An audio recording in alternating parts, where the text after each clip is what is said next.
As I was doing chores, I heard a voice. I heard shouting from the venue. It was my father-in-law's voice, asking, "Why isn't Emily here?" I thought I should at least go and greet him, so I headed toward the venue.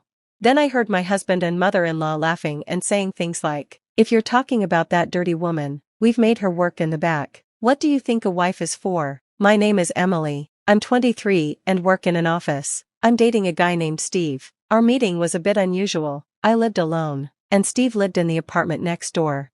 One day, on my day off, I heard a loud noise coming from his apartment. I thought maybe he hit the wall, but I wasn't being loud, and my TV was on low. I felt uncomfortable, but started to think maybe someone had fallen. Worried, I rang his doorbell, but there was no answer. I rang it again and heard a faint voice. "Who is it? Are you okay?" I called out, and after a while, the door opened. Steve was standing there, looking like he was about to fall. "Are you okay?" I asked. He leaned against the door, looking dazed, and said, "I'm starving. I haven't eaten anything in days." I quickly went to my apartment, grabbed a sandwich and some tea I had saved from yesterday, and brought it to his room. "Here, have this if you want." "Are you sure?" he asked. "I'd rather help than let you starve to death," I said. He thanked me and ate the sandwich quickly, then drank the tea in one go. "Thank you," he said, sighing in relief. "I thought I was going to die. I'll definitely repay you for the sandwich later." "No need," I replied. "It's not a big deal, but why haven't you eaten in so long?" He explained. "After paying for tuition and rent, I ran out of money." "So you're a student?" "I'm a senior in college. I don't have a part-time job or anything. Actually, the pub where I worked suddenly went out of business." "What? That's terrible." "So I didn't get paid, and life became hard for me all of a sudden."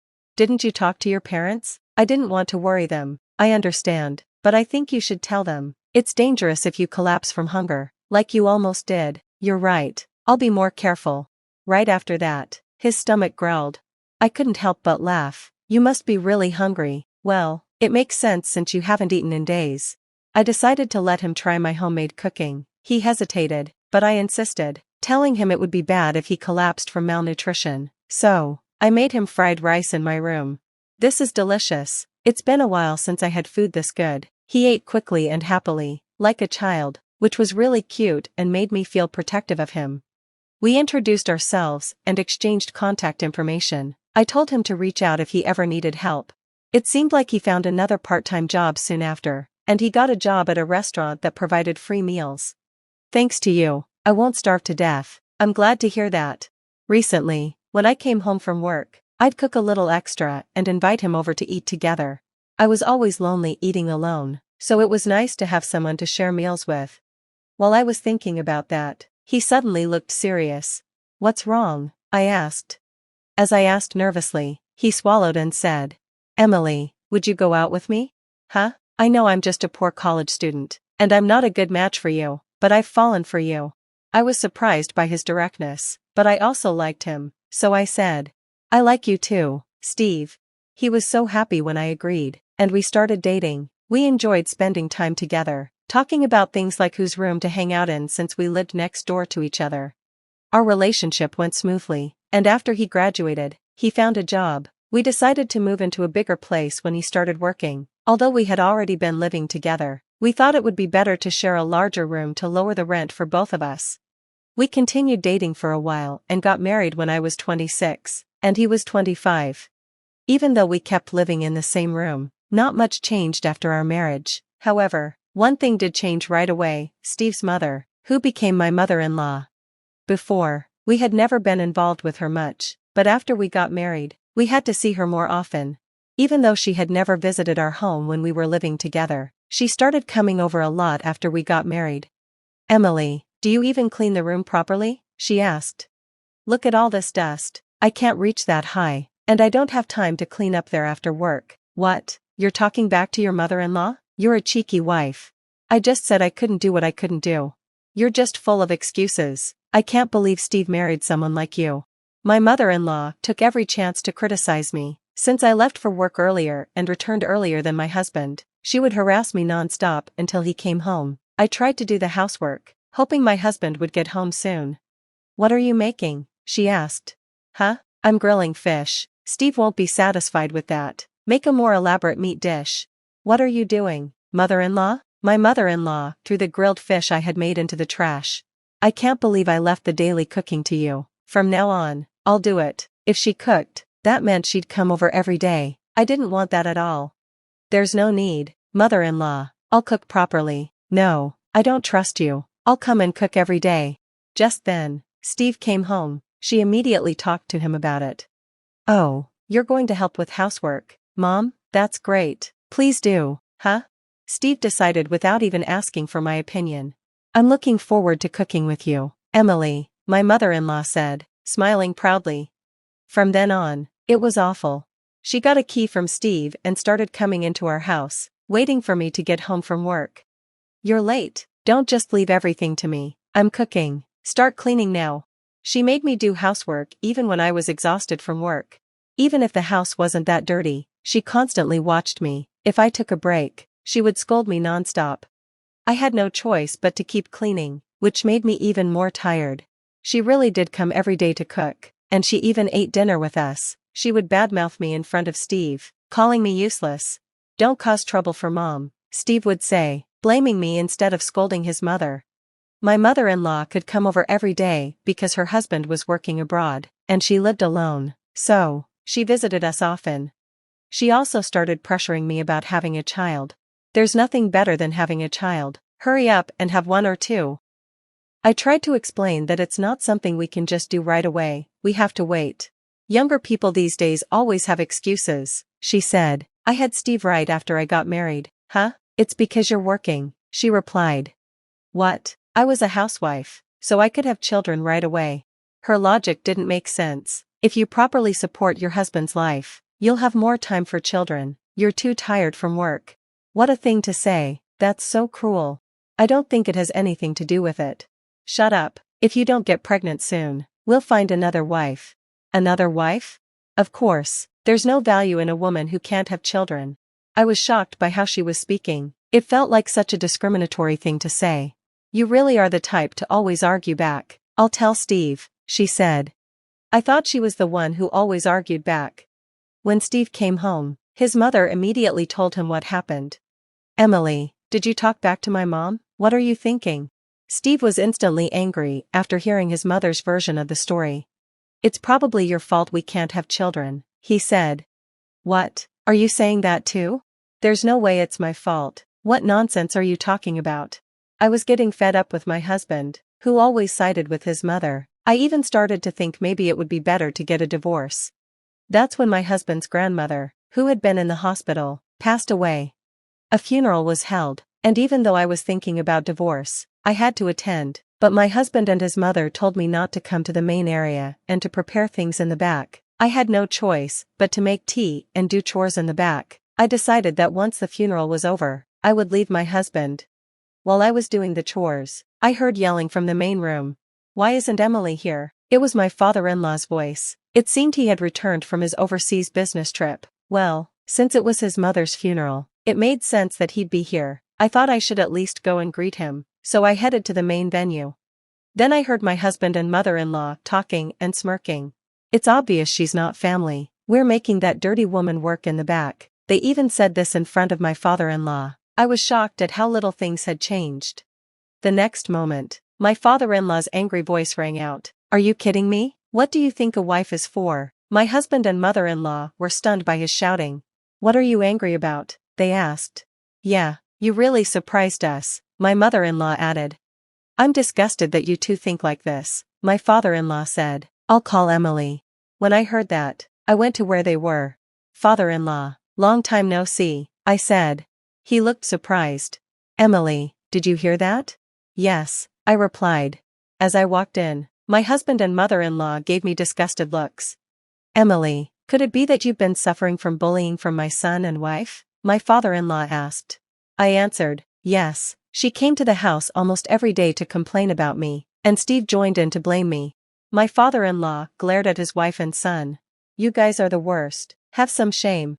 My husband tried to argue back. What's wrong with us? What did we do that's so bad? I thought it was really the worst that they didn't even realize their mistakes.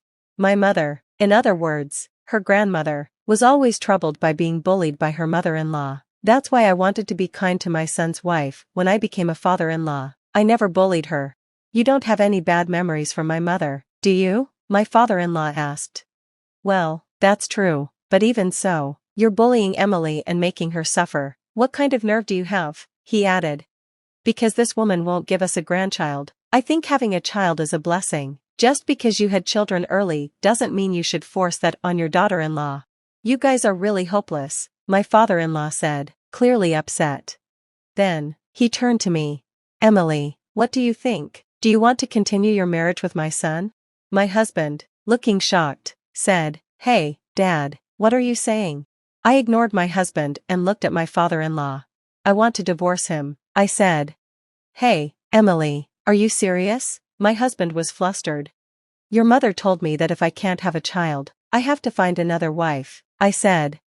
Wait a minute, Emily, what are you saying? My husband was panicking. I don't want to be with a mother-in-law who says such things, and I'm fed up with a husband who joins in the blame without defending me. I'll divorce my husband, no matter what, I declared. When I said that, my father-in-law replied, I think that's a good idea. If you're going to divorce, there's no need to help with this funeral anymore. Emily, thank you for everything up to now. You can go home and pack your things. Yes, thank you. I'm glad I could talk to you, father-in-law, I said, then left the venue. My husband and mother-in-law looked pale. Since everyone overheard our conversation, news of my husband and mother-in-law's bullying quickly spread, and they were looked down upon by all the relatives. With my father-in-law's help, I officially divorced my husband. It seems my father-in-law was so appalled by what happened that he also divorced my mother-in-law.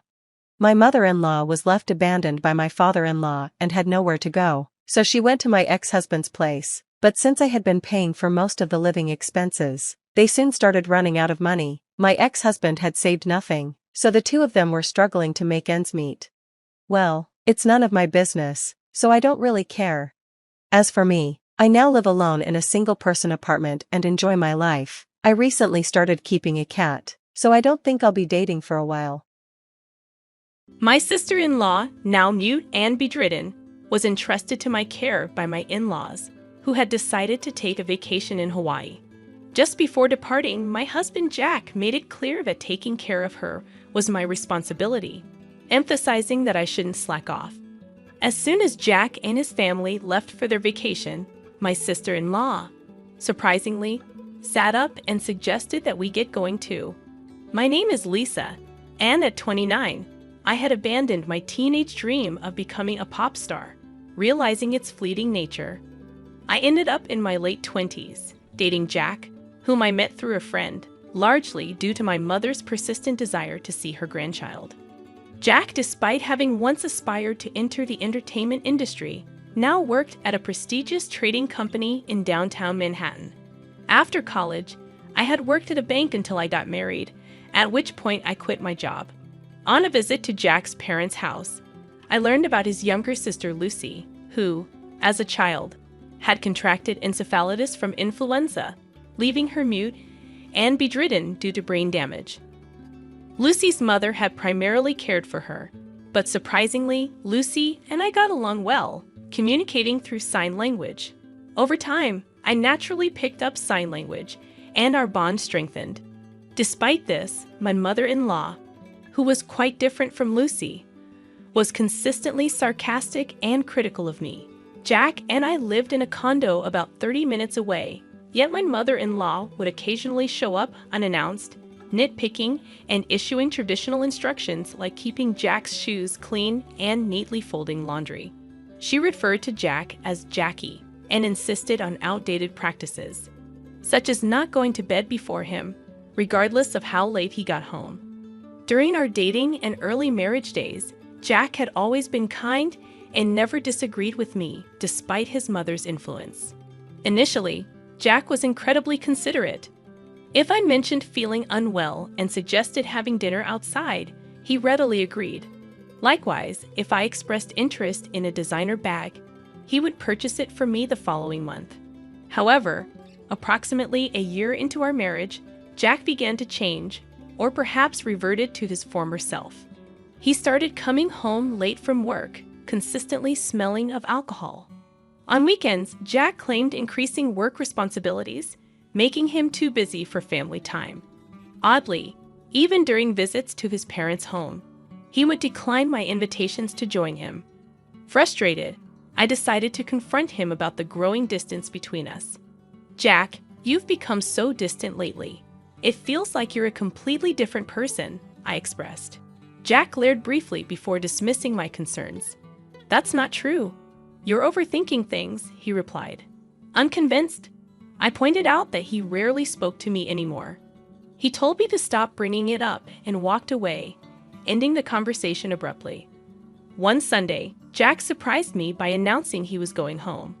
This was a departure from his usual refusal to have me accompany him on such visits. Eagerly, I offered to join him, expressing a desire to see Lucy as well. Jack's reaction was mixed, and he remarked on our seemingly close friendship.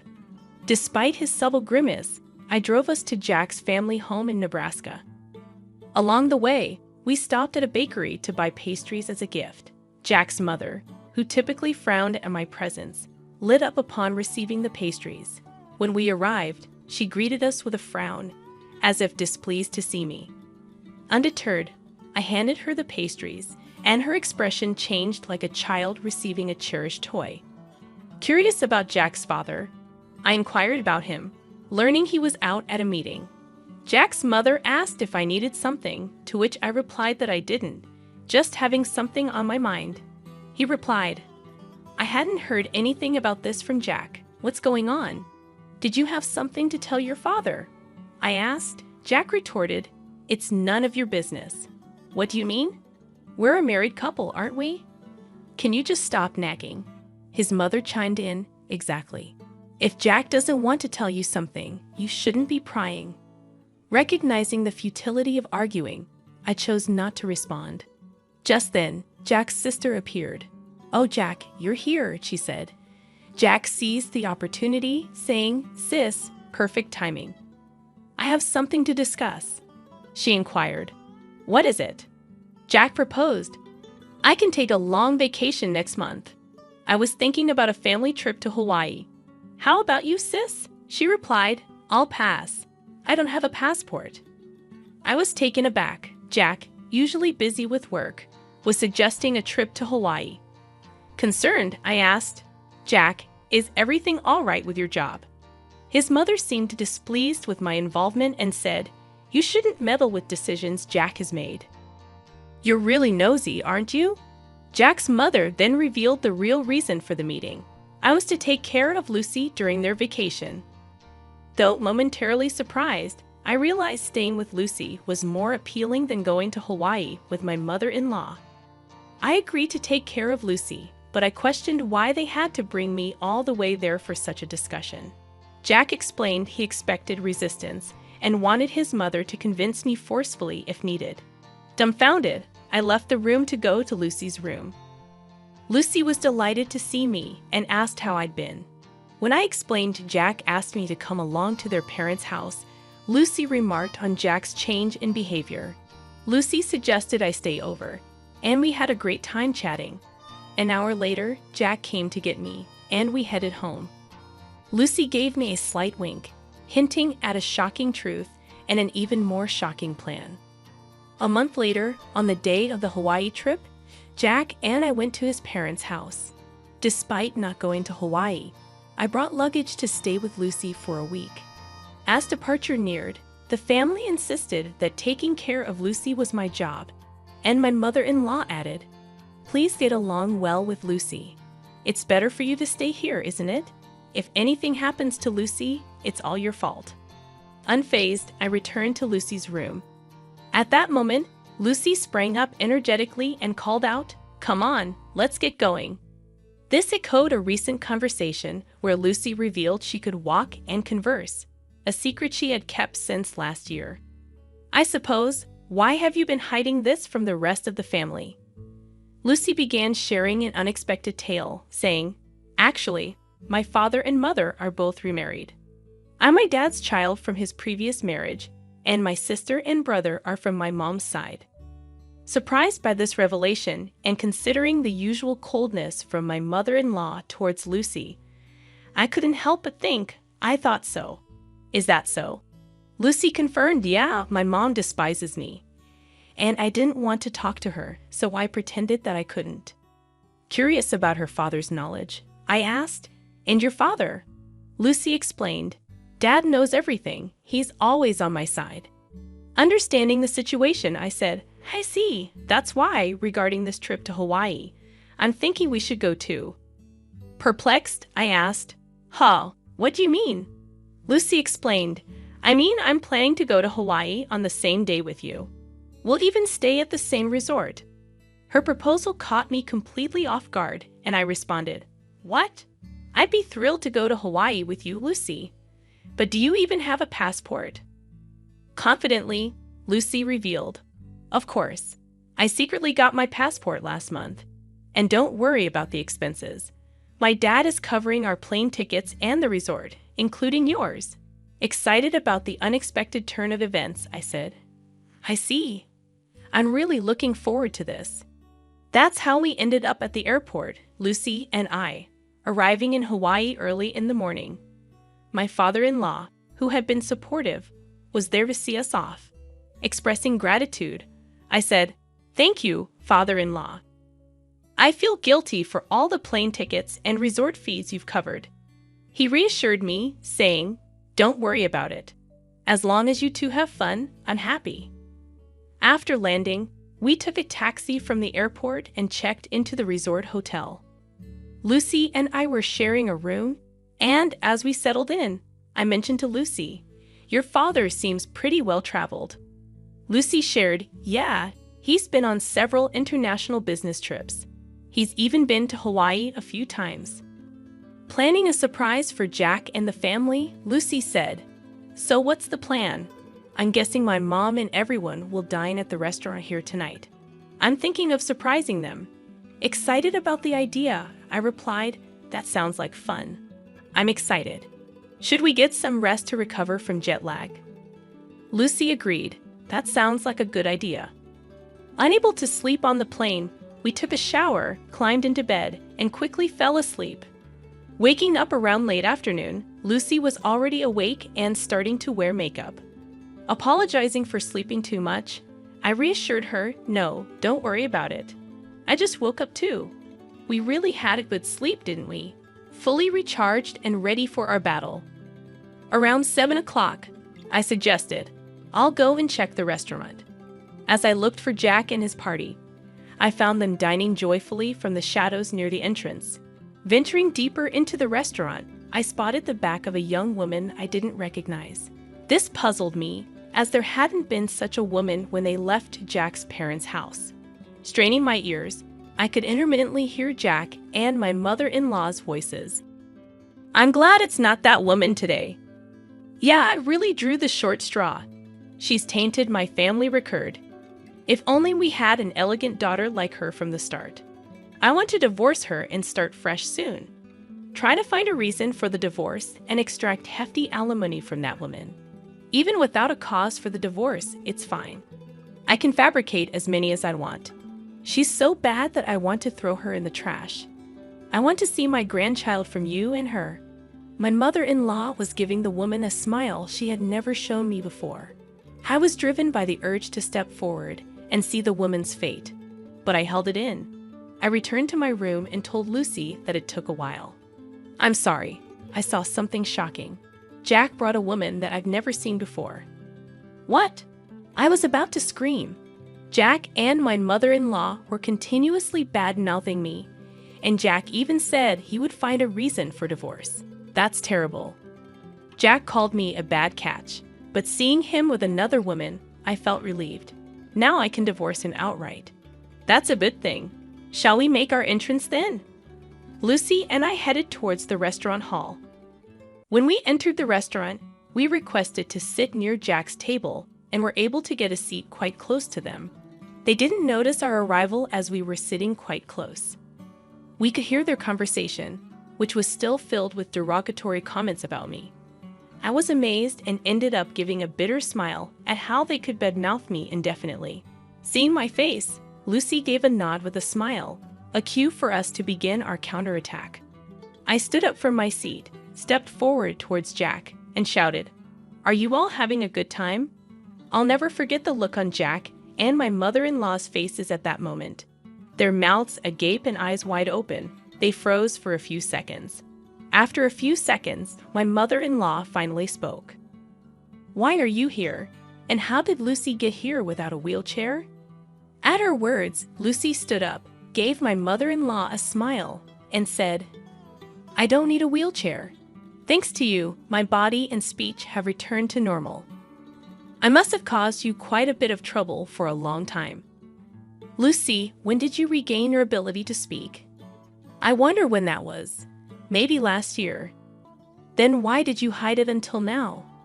"Because it was better if you guys continued to believe that I couldn't speak. You and Jack were speaking ill of me earlier, weren't you?" My mother-in-law's face turned pale in an instant. "What do you mean?" she asked. "Yeah, we weren't saying anything bad about you, Lisa," Jack retorted. "That won't work. I recorded everything on my phone. Do you want me to play it back right now?" I countered. My mother-in-law fell silent, but Jack stood up. "Lisa, you've been causing me trouble all this time, and now you're making these outrageous claims," he barked. Jack was the one making absurd claims, so I retaliated. "Once I return back home, I'll immediately contact my lawyer to initiate our divorce procedure. You can't deny the fact that you're on a vacation abroad with another woman. Plus, you described being with me as drawing a blank lottery ticket. So, I expect you to demonstrate sincerity by paying a hefty compensation for that comment," I declared. At my words, my mother-in-law seemed to acknowledge her defeat, and her attitude abruptly changed. "Lisa, dear, I really like you. Please try to get along with Jack. This woman is not involved with Jack," she pleaded. "I'm sorry, but I can't do that. Since I am a blank lottery ticket, I cannot live with Jack. Please enjoy your time with this woman. Oh, and I might also seek compensation from her." "Isn't that exciting?" I smirked. The woman in question turned pale and began to tremble upon hearing my words. Unfazed by the public gaze, Jack fell to his knees and pleaded, "Lisa, I beg you, don't make this a big deal. My company has strict rules about this," he implored. "What's that?" "You don't sound sorry at all," I replied. Jack appeared taken aback, then tried again. "Lisa, I beg you, forgive me. If my company finds out, I'll lose my job," he confessed. "Though your place sounds better now, I will never forgive you. You are married, and yet here you are on an overseas trip with another woman," I said firmly. Upon hearing my words, my mother-in-law also fell to her knees next to Jack, pleading, "Please forgive my son," tears streaming down her face. By this time, all the other customers were watching us, and the restaurant manager started walking towards our table. Seeing this, I got up and said, "Well, Lucy and I will head back to our room. You all enjoy your Hawaiian vacation. I guess things will get a bit difficult when you get back home." Hearing this, Jack cried out at the top of his lungs, "Please forgive me. I can't afford to pay any compensation." At his loud outburst, the restaurant manager frowned, instructed something to a nearby staff member, and then briskly told Jack something. It was a polite way of telling him that he was disturbing the other guests and needed to leave. However, Jack was taken aback, not understanding the manager's words. Soon, 2 buffed-up security guards arrived and hauled Jack away. Jack was sobbing and struggling, but he was no match for the 2 bulky men. My mother-in-law and the woman were dumbfounded, unable to utter a word, while Lucy and I were also surprised by the turn of events. I thought Jack got what he deserved. A week later, Lucy and I returned home. Jack was quickly released and seemed to have returned to his room. However, I later heard that he had been in a state of shock since returning to his room and had kept to himself until the end of the trip. The day after I returned home, I went to the law firm where my old college friend worked to request a divorce proceeding. Unfortunately, my friend was not present, but a female lawyer was assigned to me, who was very easy to talk to. I was able to explain everything that had happened. After listening to my story, she'd assured me that a divorce was possible, that I could claim alimony, and that she would investigate the woman who was with Jack in Hawaii, before determining whether I could claim alimony from her as well. A month later, the female lawyer contacted me and informed me that it had been proved that Jack had been dating the other woman for about 6 months. Hence, she said it was possible for me to demand alimony from this woman too. I requested the female lawyer, "Please squeeze as much alimony as you can from Jack and his woman." She smiled and nodded. 2 months later, I was officially divorced, and into my bank account was deposited the alimony from the two. I mumbled as I saw the amount, and that's karma for calling me a blank lottery ticket. 3 months later, Jack and my mother-in-law suddenly visited my place. Despite it being only 3 months, they had lost a lot of weight and looked completely haggard. I asked them, "What do you want? I don't want to see your faces." Jack replied in a thin voice, "I'm sorry. Could you lend me some money? I've lost my job." And the woman ran away. I don't even have money for food. My mother-in-law also spoke in a whisper. "I've divorced my husband too. I don't have money. Please, I beg you." My mother-in-law was in tears. I responded, "Too bad. I have absolutely no obligation to help you. And even if I did, I would never help you guys out. Now please leave." After they left, I sprinkled a large amount of salt at my entrance to get rid of bad energy from my house.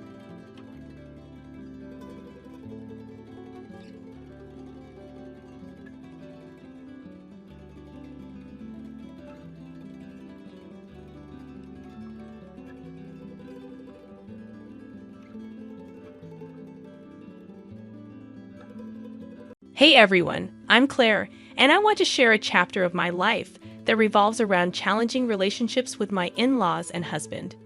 Currently navigating the complexities of a divorce, I thought it might resonate with those of you who've experienced unwarranted criticism from your in-laws. Let me take you back to how it all began. I met Zane, my now estranged husband, on a dating site when I was a 19-year-old college student. Zane, at 25, had a stable job. Despite the age gap, love blossomed between us. I've never been one to judge based on age or appearance, so Zane's age was never a concern for me. However, Zane struggled with our age difference. He often questioned, "Why are you with me, Claire? I don't understand. I'm so much older than you. You could find someone your own age who's better suited for you." Yes, I could, but I don't want to. I fell in love with you, and age doesn't matter to me. Zane, burdened by insecurities, persisted. "There must be other reasons, Claire. It's not natural for someone like you to love someone like me. I wish you'd tell me the truth." "I am telling you the truth. I don't want to date boys my age. I love you, and that's all that matters to me." Despite my assurances, Zane struggled to believe me, revealing deep-seated self-esteem issues that may have contributed to his single status. Determined to prove the authenticity of my feelings, I embarked on a journey to demonstrate the depth of my love for him. Throughout our entire relationship, I refrained from letting Zane spend money on me. While I wasn't a broke college student, I wasn't rolling in wealth either. Despite my financial constraints, I made sure to buy him gifts and cover my own expenses each time. I held a modest job, so I wasn't destitute. Zane seemed to appreciate these gestures. Regrettably, Zane's low self-esteem persisted, and he continued to doubt the authenticity of my love. Despite my best efforts to be supportive and understanding, his mistrust shattered my heart. It wasn't until the first 2 years had passed that I discovered the root of Zane's self-esteem issues. Meeting his parents, Michael and Molly, shed light on his struggles. Michael, Zane's father, had experienced a stroke of luck, winning the lottery and dramatically improving their lives. They purchased an extravagant house and secured their future with the remaining funds. However, Michael and Molly carried an air of superiority. During our initial encounter, Michael boasted, "Not everyone can make it big like me. I was a hard-working man, and look where it got me. Do you know how uncommon it is to win a huge lottery? The chances are very low, but I did it on the first try." They took pride in their decision-making skills, insinuating that Zane, despite completing college, would never match their financial success. Molly hinted that Zane's previous partners were gold diggers, leaving as soon as their financial situation improved. The couple openly questioned Zane's ability to make sound choices. This attitude infuriated me. Zane's parents indirectly accused every girl he dated of being interested only in his money. Over time, Zane internalized these beliefs, contributing to his insecurities. The insinuation that I, too, was a gold digger became a humiliating part of the narrative. Fed up with the unjust assumptions, I decided to defend both Zane and myself. I declared, "I'm sorry, but I have to disagree with you. Zane has worked hard to establish himself in his career, and with time, he will achieve even greater success." Michael rebutted, "Well, that doesn't change the fact that women only want him for money. The money we have is ours, but Zane does co-own the house. Ultimately, it will be his when we pass. Let me tell you, every time they see our $200,000 house, I swear these girls see dollar signs in their eyes. I can't vouch for Zane's past relationships, but I'm certainly not in this for the money. I love your son, and that's the reason we're together. I have no interest in your house." Don't worry, Claire. Sometimes it's challenging to accept that people can be successful and live in nice houses. You live in a small rented apartment with roommates. After spending time around our house, you might start desiring it too. It's just a matter of time. Michael and Molly's comments were pushing my anger to the brink. I was on the verge of exploding. Zane heard it all but chose not to respond or defend himself, steering the conversation in a different direction. His nonchalant attitude surprised me. On our way home, I decided to address it with him. "Zane, your parents are being unkind. They're insulting both of us. Why didn't you speak up?" "What did you expect me to say, Claire? I can't be certain they're entirely wrong. Women in the past have used me to try and benefit from my parents' wealth. They made grand plans involving the house and how it would be ours once my parents passed away. Even if they were gold diggers, that doesn't mean I am one too. You stayed silent when your family insulted me as well. You know my family is well off now. There's a chance they're right about everything.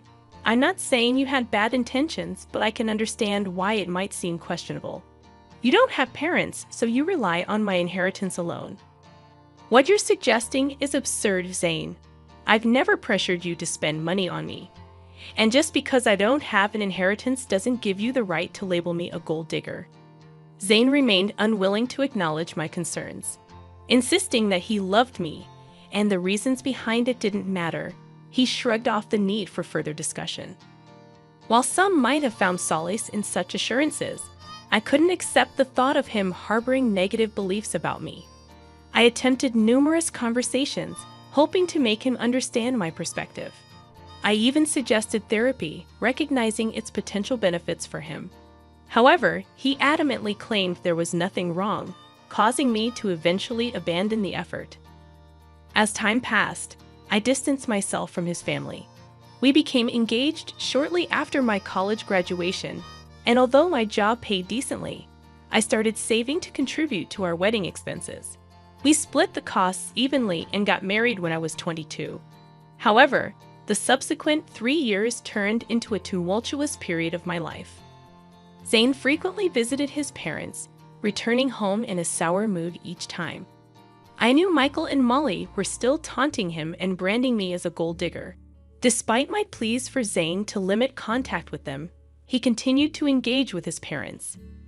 Their words poisoned his perception of our relationship, convincing him that no one could genuinely love him. Even after years of love and care, Zane remained suspicious of me. The burden of constantly proving myself became increasingly draining. However, the breaking point arrived on Zane's birthday.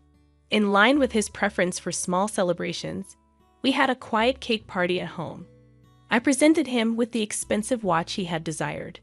Zane was elated with the gift, but my joy waned when he suggested visiting his parents to showcase it. Despite my reluctance, I accompanied him at his insistence. Upon reaching their house, Zane eagerly displayed the watch to Molly and Michael. "Mom, Dad, look at this beautiful watch Claire gave me. I've been wanting it for a while now. Isn't it gorgeous?" Oh, did she know Zane? It seems she does love you after all. We were quite concerned for a while there. Don't get carried away, Michael. She's a gold digger. She married our son because we own a $200,000 house. Let's not forget the facts. Yeah, you're right. I almost forgot that the house is the only reason Claire married Zane. Excuse me? Why do you think I married your son for your house? Well, you were just living in an apartment after working for 4 years. Besides, Zane is so much older than you. Why would you marry him unless you want something from him? I'm sure our house was always an attraction, if not his money. I married your son because I love him. All your theories about my gold-digging intentions are wrong.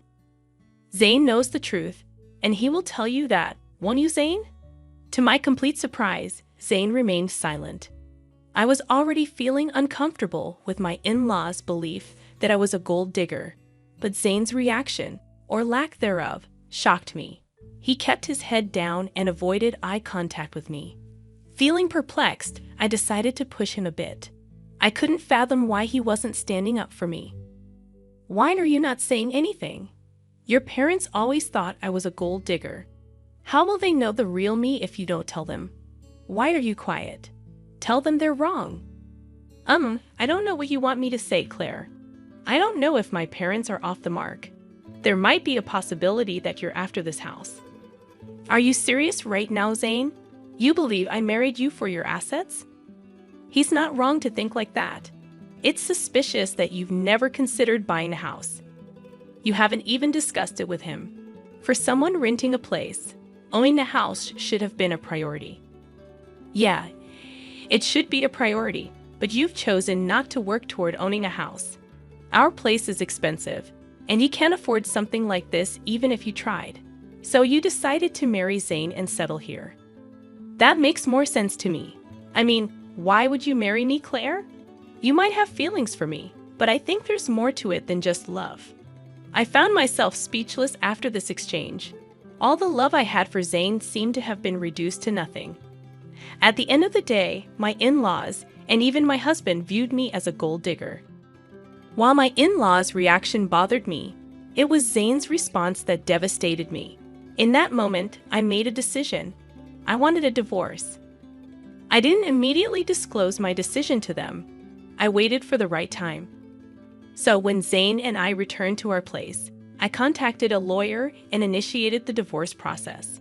The lawyer assured me that the papers would be ready within a week.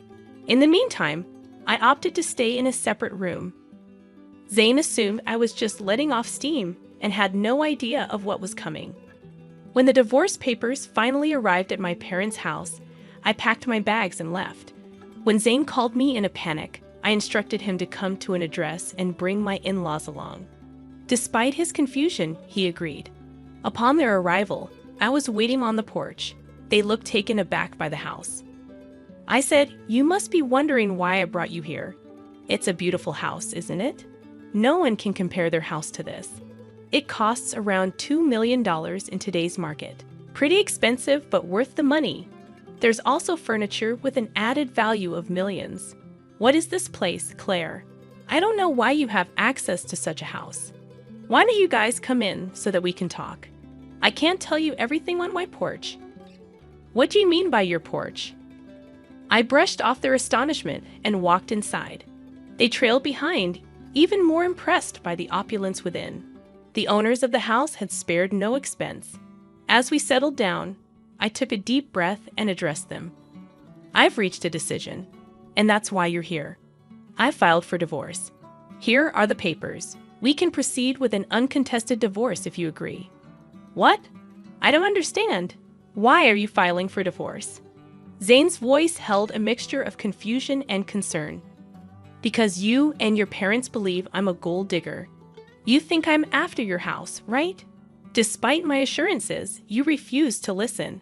So I'll spare you from my gold-digging self and divorce Zane. It seems that's what everyone wants. You're considering divorce just because my parents told the truth. That's ridiculous. We didn't say anything untrue. Why the dramatics?" Zane's tone betrayed his disbelief. "I think this is for the best, Zane. If she's adamant, you should sign the papers.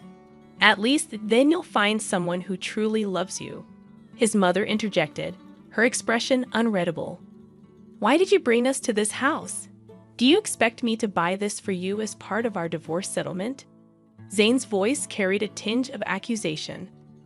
"Why would I need you to buy this house, Zane? This house is already mine," I replied calmly. The shock and disbelief etched on their faces hit me like a bomb. They regarded me with disbelief, as if I were joking. Zane and his family seemed utterly unconvinced. "How on earth can you afford a house like this?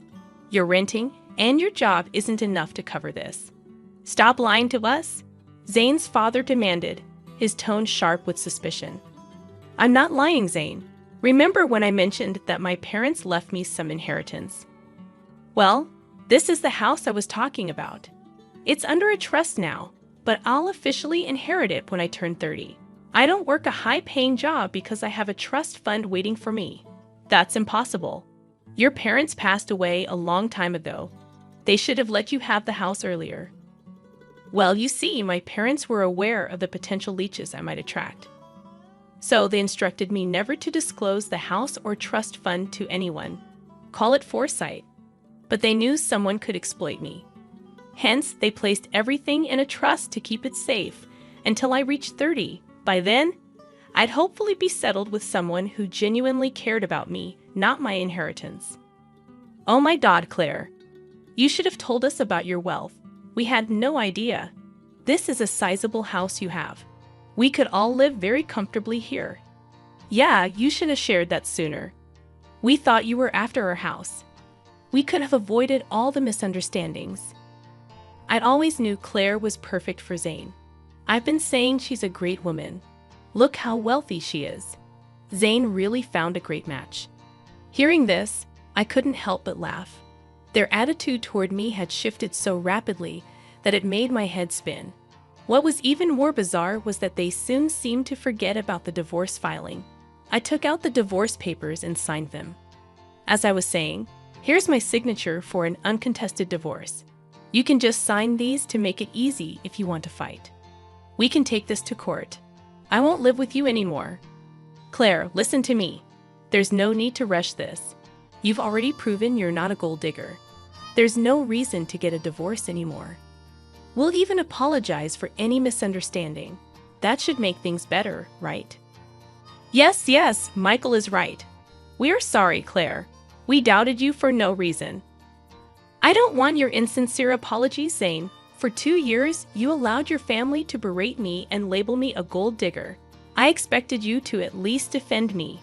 But no, you sided with them and accused me of being a gold digger as well. I won't stay with someone who doesn't respect his wife. I'm done with you. We can part ways amicably or involve the courts. The choice is yours." Zane, Molly, and Michael tried their best to change my decision, pleading with me to let go of the past. In their minds, what happened was just a simple misunderstanding. Not once did they show remorse for tarnishing my name. Their audacity fueled my anger. When I reached my breaking point, I demanded they leave before I called the police. My anger intimidated them, and they left.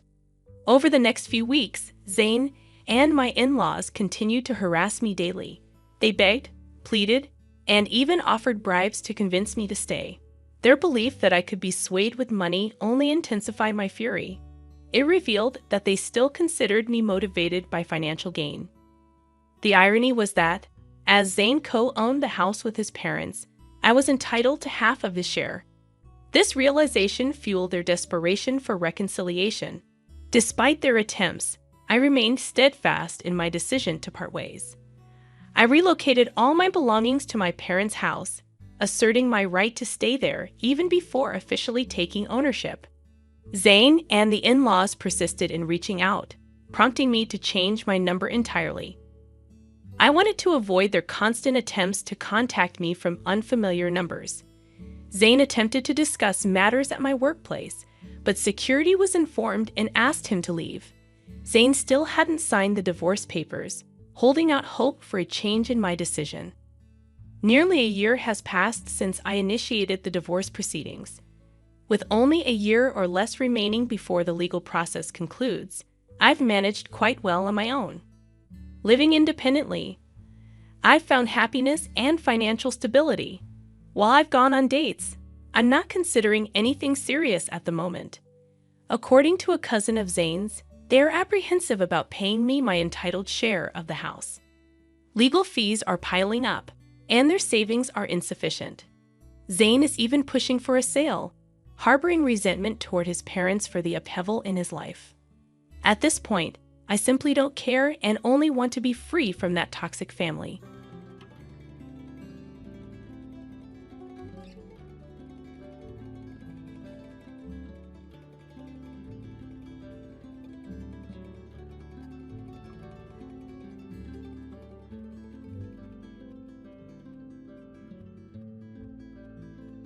Checking my phone, I discovered 13 missed calls, all from my mother-in-law, Martha. Not again, I thought. As I pondered this, my phone vibrated once more. I answered, and Martha's voice, filled with anger, came through. "Excuse me, isn't the allowance for this month $3,000 due?" she demanded. "Excuse me," I retorted. "I'll send the allowance once this month's payment is deposited." Martha raged, completely disregarding my circumstances and only expressing her own desires. I had enough of her.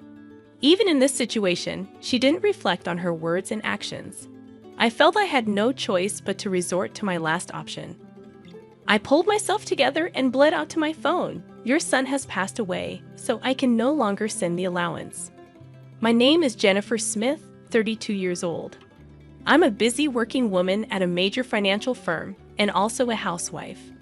I continued, "I got married about 2 years ago. I met my beloved husband Mark through our shared hobbies. He was kind to everyone, and I was attracted to his warm smile, quickly developing feelings for him. Apparently, he felt the same way, and after dating for a year, we immediately got engaged. We both believed that we wouldn't meet anyone better than each other. We were living together while dating, and without any major quarrels, we decided to marry. Everything went smoothly for us, but here's where a problem arose. Martha, my mother-in-law. My father-in-law had passed away a few years ago, and since Mark didn't have any siblings, his only family was Martha. The trouble started when I first visited her home to introduce myself before our wedding. "Nice to meet you, Martha," I said, trying to be polite. She clearly showed a displeased expression. "So, you're Mark's fan, huh?" she said. "Yes, my name is Jennifer Miller." "You're a rather plain girl. I wonder what Mark sees in you," she remarked. I couldn't tell if she was joking or seriously meant what she said. Having such words directed at me by the mother of my loved one, I was quite shocked. Seeing my state, Mark frowned at Martha. "Hey, Mom, what's with the sudden harsh words? How can you say such things to the person I chose?" Mark questioned. "No, Mark. I'm just trying to choose a suitable woman for you," she replied. "Choose? I'm the one who chose her. You have no right to meddle. Don't say it in such a cold way. I'm just telling the truth because I care about you. If you were really thinking of me, you'd simply support us. Why can't you understand such a simple thing?" The air turned heavy as an argument unfolded between mother and son right before my eyes. Given that this was my first meeting with Martha, I wasn't in a position to intervene. Although the atmosphere remained awkward, we ultimately managed to express our intent to marry. As we were leaving, Martha called out to Mark, sounding somewhat disgruntled. "Mark, can I have a word? You're going to keep that promise after you get married, right?" "What promise?" Mark inquired. "You know about the allowance or that?" "Yes, I'll be sure to take care of that. Can we not discuss it here, please?" Mark seemed uncomfortable, and the atmosphere between my husband and his mother was tense, thick with discomfort in the car on the way home. I approached Mark to address the lingering concern that had been bothering me. "Hey, Mark, about the conversation you had with your mom as we were leaving," I began. Mark sighed deeply and began to speak slowly. "Yeah, I should have told you about it, Jennifer. I heard something about an allowance after my dad passed away. I've been sending money to my mom every month." "How much?" I asked. $22,000. $2,000? I couldn't help but raise my voice in surprise. Mark continued, "Actually, my mom has a debt. She lost a lot of money at a casino a long time ago. She's still paying it off, and because her health isn't great these days, she spends a lot of time at home. But she still needs money to live on." $2,000? Isn't that a bit too much? I questioned. If I try to lower the amount, she keeps calling me over and over. And no matter what, a mother is still a mother. I worry about her living alone. I understood that Mark was devoted to his mother. However, 2 months after our wedding, during my lunch break one day, I received a phone call from Martha. When I answered, she began to speak in a cheerful tone. "Jennifer, long time no see. Can we chat for a bit?" I hesitated before replying, "Yes, what can I do for you?" "You could start sending me money," she said. I was so taken aback that I couldn't find the words to respond. However, Martha seemed excited to continue the conversation. "You mentioned before that you're working for a financial company, right? That means you have a good salary, doesn't it?" she inquired. "Well, not exactly," I replied, avoiding eye contact. "Are you lying to avoid giving me money?" Martha's tone turned accusatory. "That's not what I mean," I explained. "But Martha, you're still receiving financial support from Mark, aren't you?" In response to my question, Martha defiantly replied, "So what?" I stated what I felt. "Martha, receiving $2,000 in monthly support is a big deal, and yet you're asking for more, really?" Martha questioned, "If you were to send me an additional $1,000, I could avoid burdening Mark." Confused, I asked, "What do you mean by that?" Martha elaborated, "Well, I have Mark as a guarantor for my debts. If I fail to make payments, the debt collectors will go after him. Do you understand?" "But aren't you using part of Mark's $2,000 to pay back the debt?" I inquired. Martha admitted, "I'm short. I haven't told Mark, but I have a significant amount of debt." From Martha's tone, it was apparent that this was a fact even her husband was unaware of. Having children in the future would increase our expenses. Additionally, taking over Martha's debt was not an easy task. If Martha's payments fell behind and the debt fell onto Mark, the interest would likely have accumulated significantly by that time. If I refused to send money, it would eventually become a problem for my husband as well. It was better for Martha to pay off her debt now. Thinking along those lines, I reluctantly agreed to Martha's proposal. "All right, I'll start sending you money," I conceded. Martha seemed relieved, saying, "Really good, Jennifer. I knew you would say that. The total, with Mark's contribution, will be $3,000. But this means you can pay off your debt, right?" "Yes, of course. I should be able to pay it all off in about a year," Martha assured. I pressed, "You promise, right? You'll make sure to pay off all your debts." Martha agreed, and I said, "I get it, so I'll be expecting it from this month onwards." She ended the call abruptly. Physical exhaustion from work, combined with this emotional burden, only added to my stress. $1,000 a month was going to be rough, but it was also to prevent future problems for us. After all, if Martha couldn't make a living, it would upset Mark as well. That night, I promptly reported the matter to my husband. He listened attentively and said I didn't have to do this, but I had already given my word to Martha, and it was a decision made for our future well-being. Mark expressed his gratitude and understanding, even as he maintained a sorry expression throughout. Time flew by, and 2 years had passed since then. The financial aid we thought would end in a year was still ongoing, and even now, we were transferring $3,000 every month to Martha. What's more, about 2 months ago, Mark fell ill and has been unable to go to work. He's on sick leave, so he's receiving disability benefits, but it's a mere pittance compared to his previous salary. Last month, I managed to transfer $3,000 to Martha from my savings, but it would be very challenging if this situation continues. Unbelievably, Martha has not once come to visit her sick son. We have told her about his hospitalization, but she doesn't show up to see him and only contacts me to ask, "You're still sending the money, right?" I was so angry that I decided to confront Mark about the issue. Mark, don't you think it's wrong that Martha is only concerned about money, even though you're in such a state? We need to think seriously about what to do going forward, I said. Mark agreed, saying, yeah, I've been thinking the same thing. I don't want to put more strain on you, Jennifer. This month, too, she's been bombarding me with calls and messages, asking if we sent the money yet. Are you serious? How can she only think about money when her own son is sick? Mark showed his anger at his mother, his face slightly tense. Then, as if he had an idea, Mark exclaimed, "That's it," and wore a sly grin. What is it, Mark? I asked. Well, this is our last resort. I've come up with something good for my mom, Mark suggested. What Mark proposed was a plan I could never have imagined. Although it could be called inappropriate, it seemed to be the only way to make Martha understand. A few weeks later, Mark was discharged from the hospital.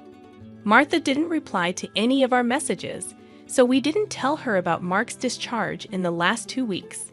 Martha's relentless demands for money had reached a point of absurdity. It seemed pointless to continue sending funds to a mother who showed no concern for her son. While Mark and I were enjoying a cup of tea, my phone buzzed with a message. Upon checking, I found 13 missed calls from Martha. As I pondered this, my phone vibrated again, signaling another call from her. Hello, I answered, turning on the speaker microphone so that Mark could hear. Martha started shouting immediately. Listen, where's the $33,000 for this month? Excuse me, that's right. The money for this month hasn't been transferred yet, I replied. I began to explain Mark's situation, but she interrupted, showing no empathy. I don't care if he's in the hospital or whatever. It's none of my business. You're working at a good place, right? You must have plenty of savings. Hurry up and transfer it here, Martha shouted angrily. Incredibly, she went on to say something outrageous. Listen, since you married Mark, if he can't pay, you have to pay me. Understand? If you refuse, I'll make you the guarantor. Got it? At that moment, something inside me snapped. She was openly displaying her desires without considering our situation at all. I had reached my breaking point. I firmly declare into my smartphone, Mark has passed away. I can't send you any more money. At these words, Martha blurted out, baffled, what? Yes, this was the last resort that my husband suggested, to lie to Martha about Mark's death and observe her reaction. If she showed any sign of sadness, if she reflected on her behavior and apologized, we would continue to support her financially. But if she didn't reflect, if she demanded money, we would cut ties completely. Deep down, I thought that even a money-grubbing woman like Martha would deeply reflect on her actions if she were told that her own son had died. However, the very next moment, Martha burst into loud laughter. Yay, what's so funny? I asked. Well, isn't it obvious? If Mark is dead, that means his inheritance will be distributed to me too. Excuse me, I've been looking into it since I heard that Mark was sick. Listen here. 2/3 of Mark's assets are yours, but 1/3 is mine. I was at a loss for words. I never thought that when she first heard her son was sick, she wouldn't look into treatment, but rather into how the inheritance would be divided. My anger surpassed. I was simply dumbfounded, and my husband appeared to feel the same way. As our eyes met, he slowly nodded, signaling to continue with the plan. I once again addressed Martha in a strong tone. Martha, did you hear what I said? Mark is dead. I heard. What about it? Aren't you sad your own son passed away before you? She callously responded. You just make sure to send me. I won't let you get away with not doing it, I exclaimed. However, with a click, the phone line was abruptly cut off, and a dial tone echoed. Glancing at my husband, I saw that he was visibly shaking with a face red with anger. Mark, are you okay? I asked. My husband looked into my eyes and said, I'm cutting ties with her. She'll likely come here eventually, demanding my money. Let's wait until then, okay? But are you really okay with this? Cutting off ties just like that? I inquired. Yeah, I have no regrets. After that call, she's no mother, my husband replied, his eyes filled with hatred, and I felt the same way. A person who only thinks about money over her own son's life is not family to me. A few days later, as we expected, Martha came to our house. For the time being, I decided to hide my husband in the next room and deal with Martha myself. She approached me with a face like a demon. "Hey, give me Mark's inheritance right now," she demanded again. With that, anything else to say? He's already dead, isn't he? "It's pointless to say anything now," I retorted. "Yet you never even visited him. What are you saying? Are you really his mother? You're so annoying. Give me the inheritance right away. I don't mind dating a lawyer," Martha persisted. Speaking more would be a waste of time, I thought. Just as I thought that, my husband emerged from the next room. Seeing him, Martha let out a startled gasp, as if she had seen a ghost. "Mama." Mark said, "YW dead? Long time no, Mom, sorry, but the news about my death was a lie," Mark explained. "A lie? How could you be so disrespectful?" Martha responded. "I wanted to confirm your true nature, Mom. I was curious about how you'd handle the allowance if your son died. But you turned out to be a gold digger, just as I suspected." "I got that perfectly," I added. "What? How dare you call your mother a gold digger?" Martha protested. "Silence. I'm cutting ties with a toxic parent like you," Mark shouted. Martha's mouth was agape at my husband's angry shouts. She could not come to terms with the fact that her own son was severing ties with her. "What? What does this mean, Mark?" she stammered. "It means exactly what I said. I can't consider someone like you as my mother. No way. What about the allowance?" Martha asked, panicked. "Do you really think I would? You're on your own with the debts. We're moving," Mark said firmly. "Wait, please. If you do that, what about my living expenses?" Martha tearfully pleaded, reaching out to my husband. He forcefully shook off her hand, looked at her coldly, and said, "I don't care about your living expenses. You have been living off us without even a single apology. I really understand your despicable nature now. Don't you dare show up in front of us again." "No, wait, Mark," Martha called out as my husband grabbed her arm and dragged her to the front door. He threw her shoes and bag outside and chased Martha out of the house. She made a fuss outside for a while but disappeared after a bit, perhaps unable to withstand the eyes of the neighbors. She tried contacting us multiple times, but we ignored all of her attempts. We set Martha's number to be automatically rejected, and we finished moving. Regarding the matter of co-signing for the debts, it became invalid since Martha had made Mark the co-signer without his consent, and therefore he was not responsible.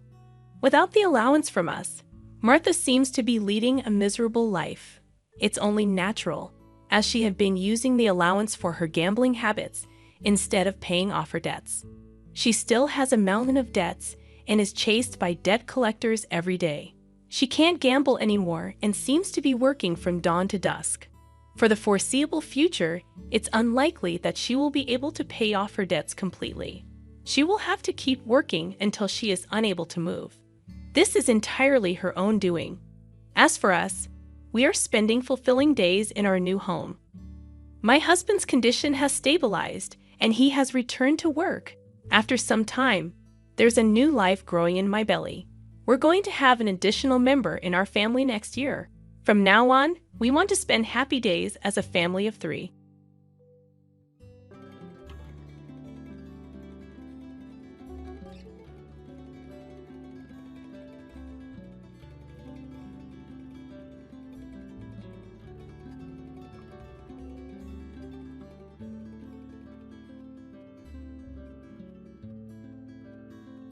I find solace in the understanding I share with my daughter-in-law.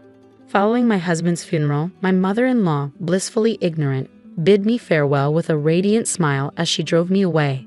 However, the next day, panic painted her face when she visited my parents' house where I sought refuge. It was clear her scheme to secure my husband's inheritance had hit a snag. In that moment, the true gravity of ignorance struck me.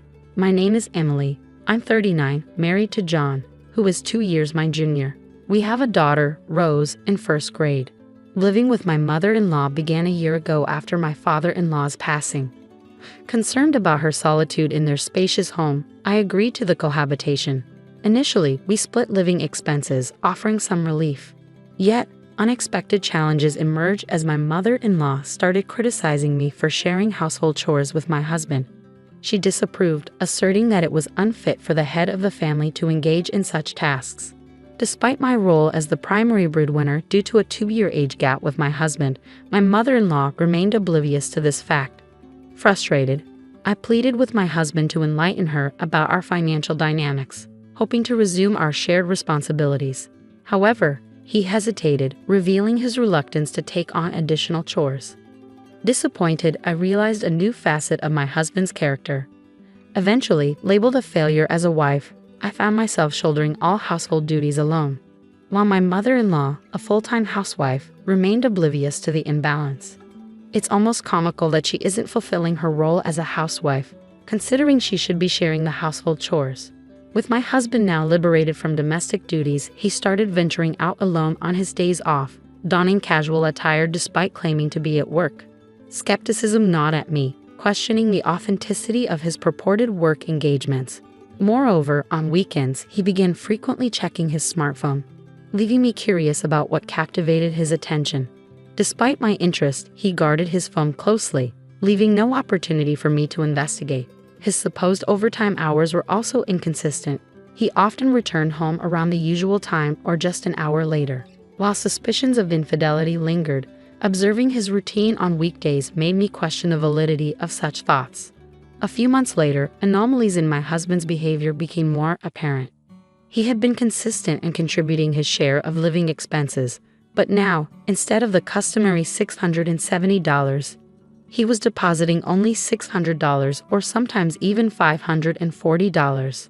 Perplexed, I confronted him about the financial shortfall, emphasizing my strict principles regarding money matters. With many years of marriage behind us, I expected a straightforward explanation. He nonchalantly attributed it to the company's poor performance, claiming a temporary reduction in his salary, making it challenging to meet the usual contribution. Doubtful, I pressed further, questioning whether financial cutbacks were a guise for unfaithfulness. Surprised, he vehemently denied any such betrayal, citing the presence of our family as a deterrent. While his response seemed sincere, the mystery of his weekend escapades lingered. Frustrated by the lack of clarity, I contemplated hiring a detective agency to unveil the truth. However, before I could take that step, a significant event unfolded a few days later during his work. A call from an unfamiliar number shattered the tranquility of my day. It turned out to be my husband's boss. The voice on the other end, the embodiment of concern, disclosed a distressing truth. John, my husband, had been in a traffic accident during a business errand and his life hung in the balance. The gravity of those words plunged my mind into chaos. The notion of danger to his life left me momentarily paralyzed, but soon reality snapped back. I promptly informed my boss, set aside any ongoing tasks, and rushed to the hospital, fervently wishing for his survival. Upon reaching the hospital, the devastating news awaited me. My husband had succumbed to the impact of a car collision while waiting for a green light at an intersection. Attempting to evade another vehicle that ran a red light, he stood no chance against the force of the collision. His instant demise left me grappling with an overwhelming torrent of responsibilities. Last year, I had experienced the rituals of wake and funeral preparations with the passing of my father-in-law. But then, I had my husband by my side. Now, I faced the daunting task alone. My grief-stricken mother-in-law, lost in a daze, proved incapable of offering assistance. She occasionally wandered away, seemingly seeking solace in places steeped in memories of my husband. The shock of losing both husband and son in rapid succession left her incapacitated. In the face of this tragedy, I resolved to be strong. I had to not only navigate the funeral arrangements but also prepare my daughter Rose for a future without her father. Breaking the news to Rose was an agonizing task. I explained that her father had been involved in a fatal car accident, leaving only the two of us to face the world together. Despite the uncertainty of her understanding, I felt compelled to share this harsh reality with her. As we progressed through the wake, the day of the funeral arrived, ushering in a new wave of emotions. The tension mounted, and I found myself unable to contain the flood of tears. my mother-in-law, seemingly concerned about my emotional state, approached me and uttered something utterly unbelievable. In the midst of my mourning, she callously suggested that since there was no blood relation, I should refrain from claiming John's inheritance and simply depart, leaving Rose behind. She even went so far as to question Rose's worth as my daughter, proposing that I take her when I leave. Her laughter accompanying these heartless words added an extra layer of shock. Struggling to comprehend such cruelty amid my grief, I decided to maintain composure until the funeral concluded and distance myself from my mother-in-law's callous remarks. Her smirking face lingered in my memory, fueling a desire for some form of retribution. Post-funeral, I meticulously prepared to depart, packing only the essentials for Rose and me. I approached my mother-in-law and declared my renouncement of any claim to John's inheritance, offering it to her without hesitation. Her face lit up with joy at the prospect, expressing relief and gratitude for my supposed understanding. She eagerly agreed, seemingly content with the arrangement, and happily retreated to her room, signaling the end of our association. As we left the house, I couldn't fathom the newfound happiness she exuded. Despite our initial decision to live together due to her loneliness, she now appeared content with our departure. The reasons for her joy remained elusive to me.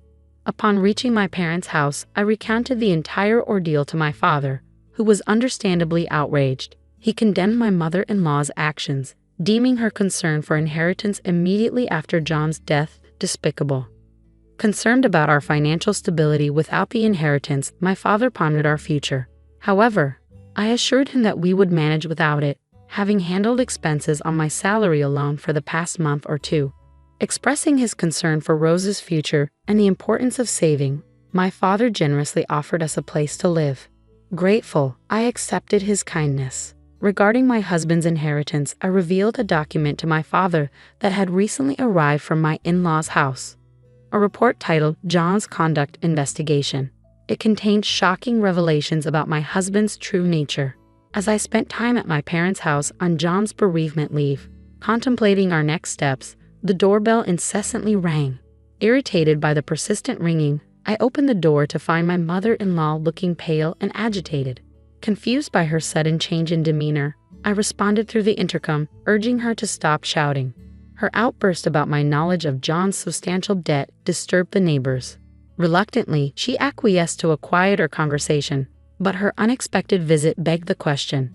What did she want after proclaiming just the day before that we should no longer be in contact? I responded with cold detachment, stating that it concerned John's inheritance and suggested continuing the conversation inside. However, my mother intervened, adamantly refusing entry to someone who had callously told my grieving daughter to leave during a funeral. Concerned about shielding Rose from the discussion, I concurred with my mother's decision. Unyielding, my mother-in-law insisted on finding an alternative, leading us to agree to talk at a nearby cafe. Once at the restaurant, my mother-in-law wasted no time delving into the discussion. She accused me of leaving the house easily because I knew John was drowning in debt. I confirmed her suspicion, citing John's weekend work claims, perpetual smartphone proximity, and his sudden halt in contributing to living expenses as red flags. To clarify, I hired a detective agency that revealed his gambling addiction and mounting debts, information I learned just 2 days prior. Addressing her concern about my tears at the funeral, I admitted genuine sorrow for the loss but acknowledged that, considering everything, leaving was the right decision. Intrigued, she questioned the total amount of John's debt. Startled, I revealed a demand letter I received that day, a staggering $6,700, contributing to a grand total of $33,700 in debt. I warned her that unless she renounced the inheritance, she'd be burdened with the entire sum. Dismayed by the revelation, my mother-in-law stuttered, confessing that the inheritance from her husband was already spent, $13,500 on luxury items, anticipating John's inheritance. This expenditure explained her post-funeral shopping sprees.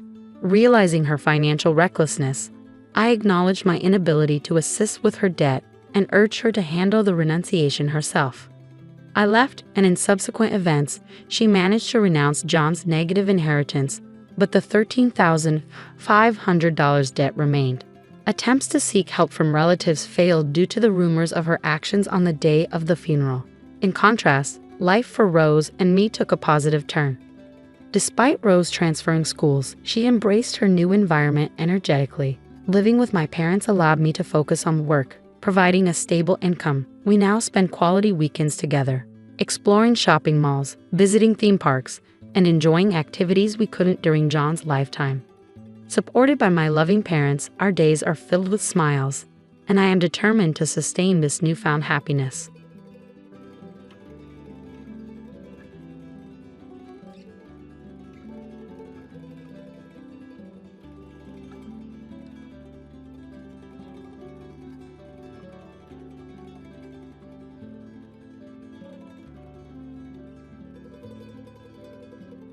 Why does this unattractive girl still reside in her parents' house? It's quite bothersome. Could you kindly vacate the premises immediately? You clearly don't belong here. Pack your things and return to your parents' house. About a month after my husband passed away, I found myself living with and caring for my mother-in-law. These harsh words were directed at me by two individuals. Did I do something wrong? I've been contributing by paying $3,000 a month for rent.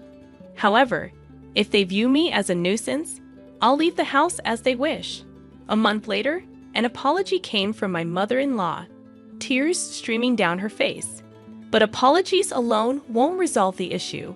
I decided to share a surprising fact with her. It had been a year since I married her son, and we have been living in their house. My husband and I shared a love for camping and outdoor activities, quickly bonding and leading to our marriage.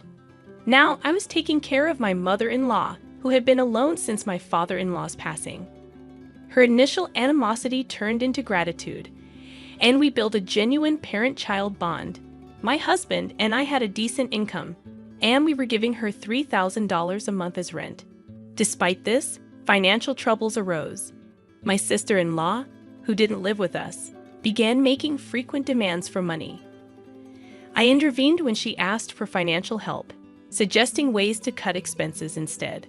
My husband, realizing the need for his sister to become more self-reliant, firmly advised her to stop depending on their parents.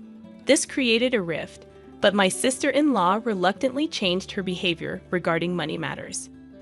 Since my father-in-law's passing, my mother-in-law had been more lenient with money, often granting her children's requests.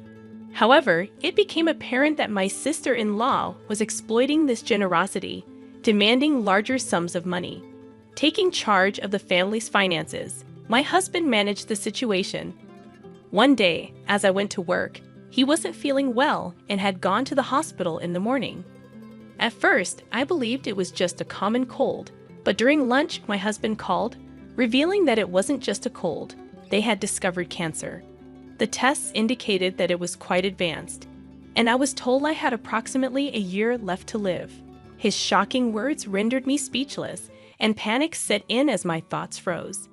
After standing still for a while, reality hit me hard, and I rushed to the hospital where my husband was. At that time, my husband still had enough strength to converse normally, but as the treatment continued, his strength diminished. After 6 months, he could hardly talk. 7 months later, struggling to breathe, my husband tried to convey something important to me.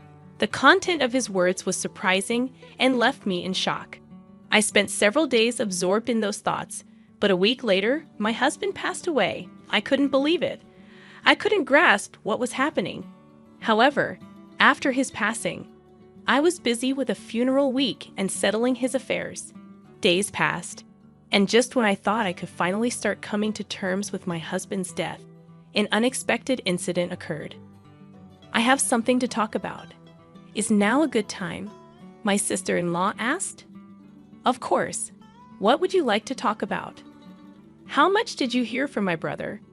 Actually, I heard that a spot opened up in a very popular nursing home that's hard to get into. Why don't we consider admitting Mom there? My brother is no longer here, and taking care of that old lady must be a hassle for you, right?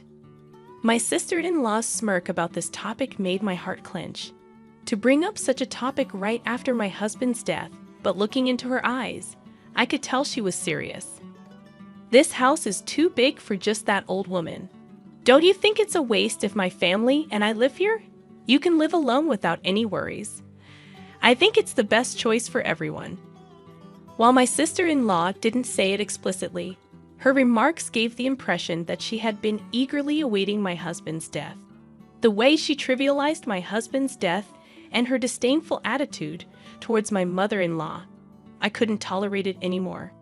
"I appreciate your suggestion, but I have no intention of doing such a thing. I plan to continue living with my mother-in-law, taking my husband's place."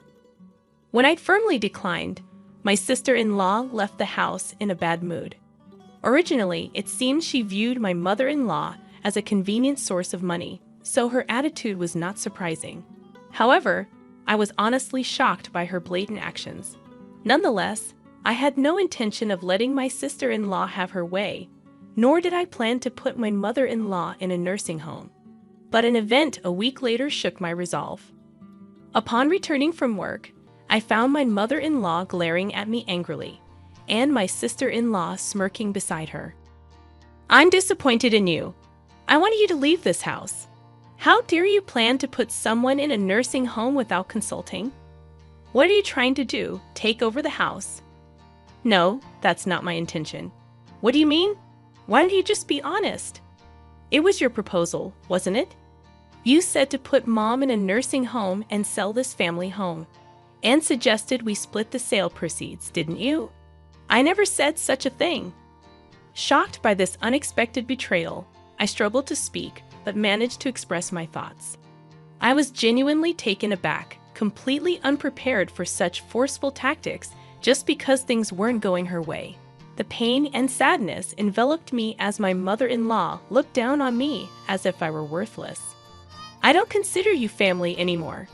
Please leave this house right now," she shouted at me with rage on her face. It seemed my mother-in-law had no intention of listening to me. "Understood. If that's what you want, I'll leave as you wish," I responded.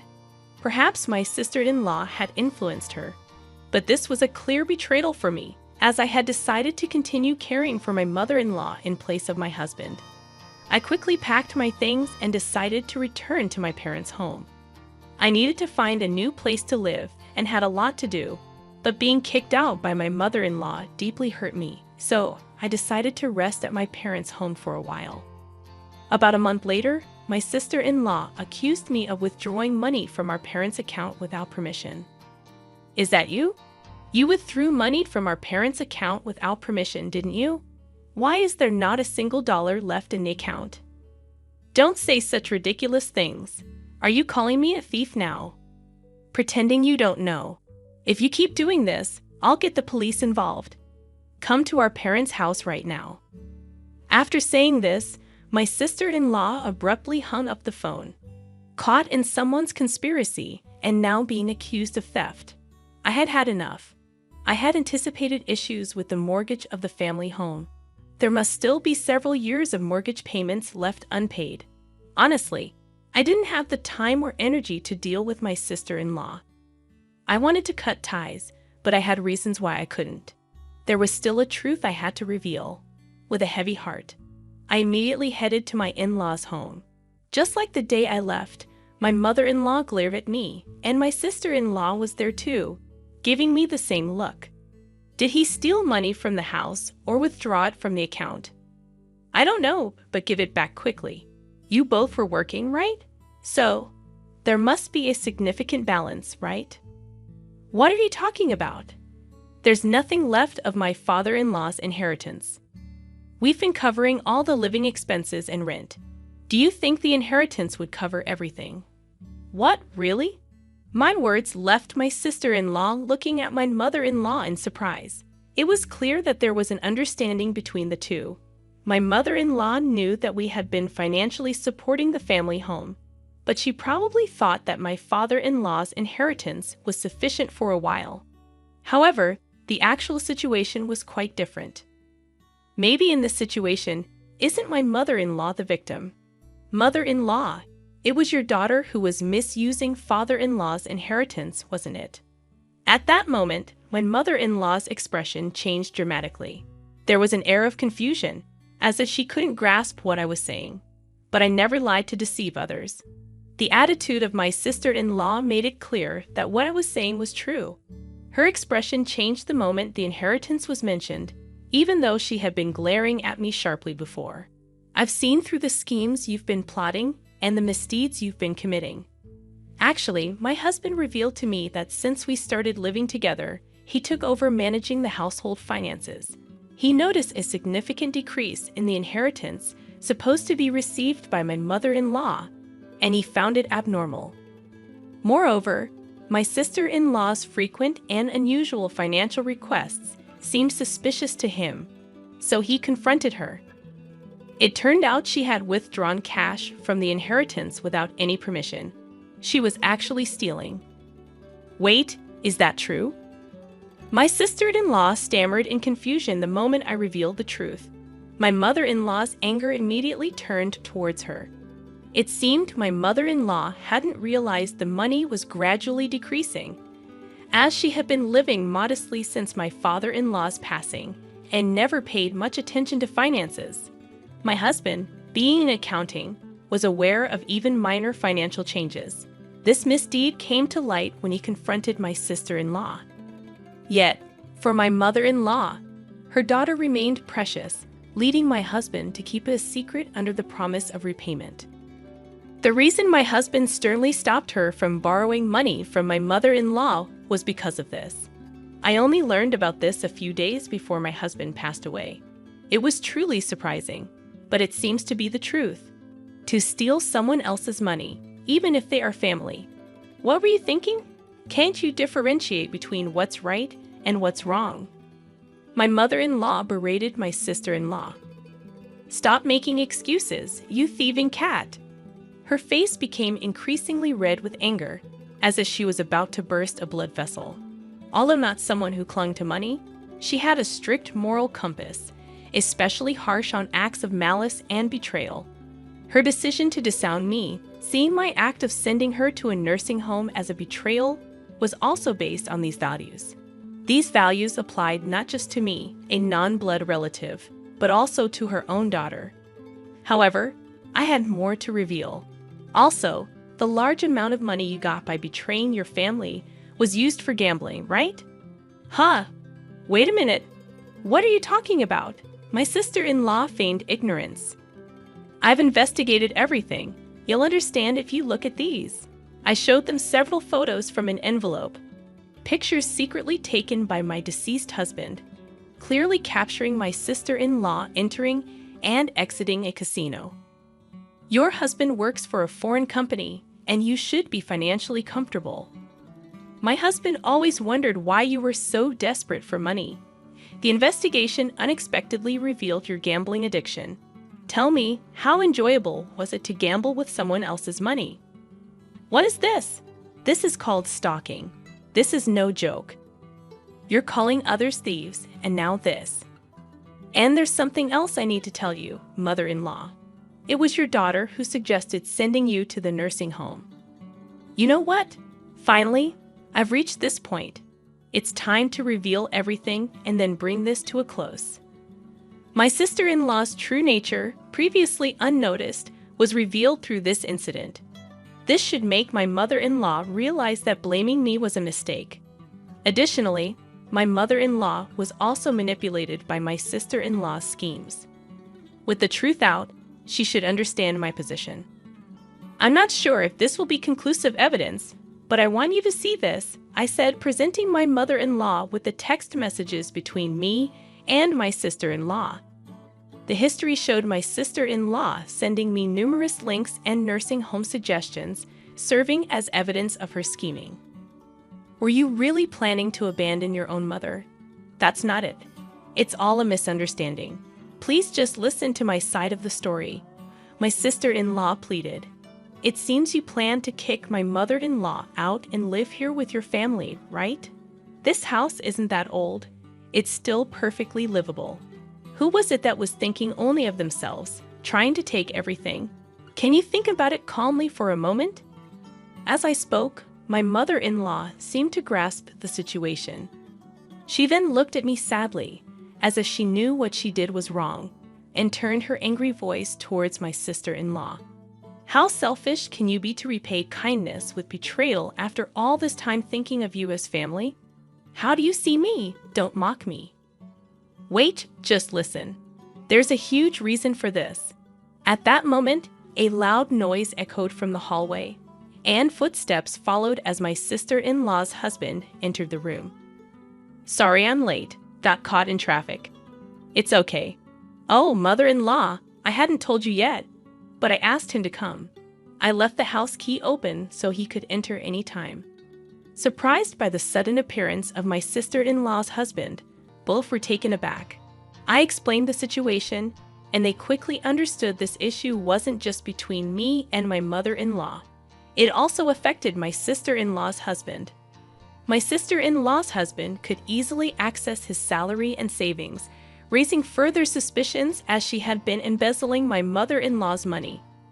I had spoken to him in advance and arranged for him to hear the conversation via phone. I've been listening from the start. Enough with the excuses. Just admit your mistakes already. That's despicable. But what you've done is a serious crime. I was shocked when I checked the bank account earlier. It was a big mistake to let you manage our finances. The atmosphere froze in an eerie silence due to the incredible anger of my sister-in-law's husband. Having said all I wanted to say, I decided not to intervene further and just silently watched my sister-in-law's husband lecture her. His reprimands were so intense that it made me tremble just watching, but I didn't feel bad for her at all. I only thought about ensuring she repays the money, and that she shouldn't assume this would be the end of it. The lecturing continued for a while, and eventually, she knelt down to apologize to both me and my mother-in-law before leaving. According to my sister-in-law's husband, he had left the management of their household finances entirely to her, thinking they were saving and increasing their savings by cutting back on expenses. However, it turned out she was gambling away all the money saved. As her gambling intensified, she eventually incurred debts on her credit cards and began stealing money from my mother-in-law to pay it off. The total amount she owes from various sources is now more than what she has stolen from her husband and mother-in-law. Her husband, upon learning about this, decided to divorce her but plans to make her work to repay the full amount for the money she stole and the child support she misused.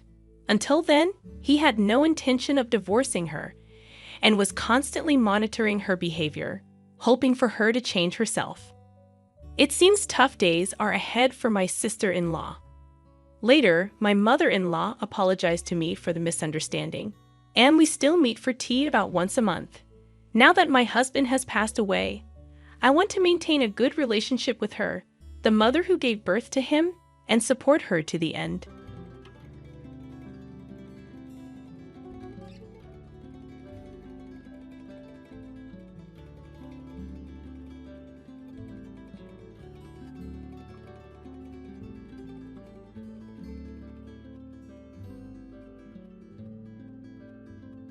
Why are you even in this house? You're like a parasite living off of us here. As soon as the words left my mouth, my mother-in-law wasted no time throwing my belongings out of the window. I protested her irrational actions, asking, "What did you say? Don't you dare talk back to me. Can you pick my stuff up, please?" I pleaded. In response, my mother-in-law put a knife to my throat, paralyzing me with fear. "Get out, or this won't just be a game anymore." "I understand. If that's the case, I'll leave immediately," I replied. She gave me a week to vacate the premises, and I showed respect, though I couldn't suppress a hidden amusement beneath my straight face. Little did she know that I was the one supporting this house. Despite the torment I endured living with my mother-in-law, the fear from earlier vanished. I thought, if you've got what it takes, then prove it. "I'll give you a week. I expect you to be out of here by then," she declared. "Thank you," I said, showing respect, though laughter lingered just beneath the surface. Hoping she didn't notice, I believed my departure would bring peace to our home. Little did she know, leaving her in the family home, I moved to a high-rise apartment. Eventually, she would learn the truth, but by then, it would be too late. I am Valerie Reynolds, applying my past work experience while working from home. It had been 5 years since I married Justin, expecting a peaceful and happy life. However, life took an unexpected turn when Justin had a construction site accident, resulting in the loss of most of the use of his dominant arm. Grateful that he survived, I found myself in the hospital room, tears streaming down my face. My mother-in-law arrived, seemingly oblivious to my presence, rushing to Justin's side. She suggested he stay with her, and I was taken aback by the proposal. When she noticed my surprise, she coldly questioned, "What's wrong? Do you have a problem with that?" "No, it's not that. It's just a bit sudden.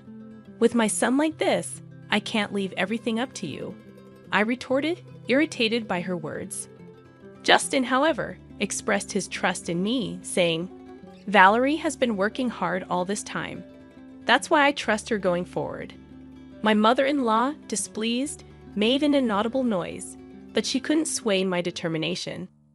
"Well, anyway, come to the house as soon as you're discharged from the hospital. Of course you're invited, Valerie. That goes without saying." I could predict what would happen if everything were left up to my mother-in-law. "By the way, Valerie, I'm leaving all the moving arrangements to you. Everything." "That's a bit much," my husband chimed in. "It's too much for one person to handle alone. Mom, please help her out." I hoped he would insist more strongly, but it seemed my mother-in-law had no intention of helping and ignored my husband's words. "I have my own things to do, you know," she smirked at me, unnoticed by my husband. It felt ominous, and so began our life living with my mother-in-law. A month later, my husband was discharged from the hospital, and I was busy with the move, leaving the task of picking him up to my mother-in-law. She came to me and said, "Aren't you done yet?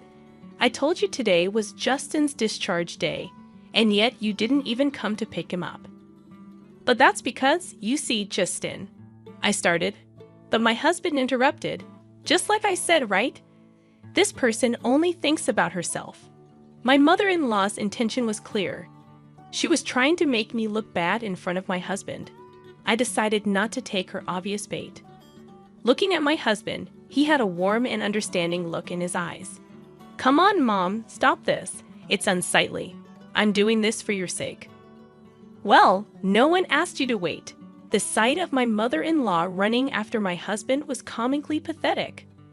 When she noticed, she glared at me with an evil expression. Not that her glare meant anything to me. "Justin, you can just take it easy and relax at home from now on," I suggested. "That's impossible. My right hand might not work, but I don't want to be a burden on Valerie," he replied. "I can understand that, but you've just been discharged from the hospital. Still, I can be satisfied if I don't do something." Justin was adamant, and initially, I had hoped he would take some time to relax. But seeing his determination, I decided to respect his wishes. Doing everything at once might be too much, so how about starting with some light cleaning? It could be good for rehabilitation. "That's a good idea. I don't know if this hand will ever fully recover, but it's better than doing nothing. But on one condition, don't overdo it. Got it?" I wouldn't want to be scolded. It's scary to make you angry. Justin acted as if nothing was wrong, making it clear that he didn't want to make me worry. So, I resolved to work even harder for the both of us.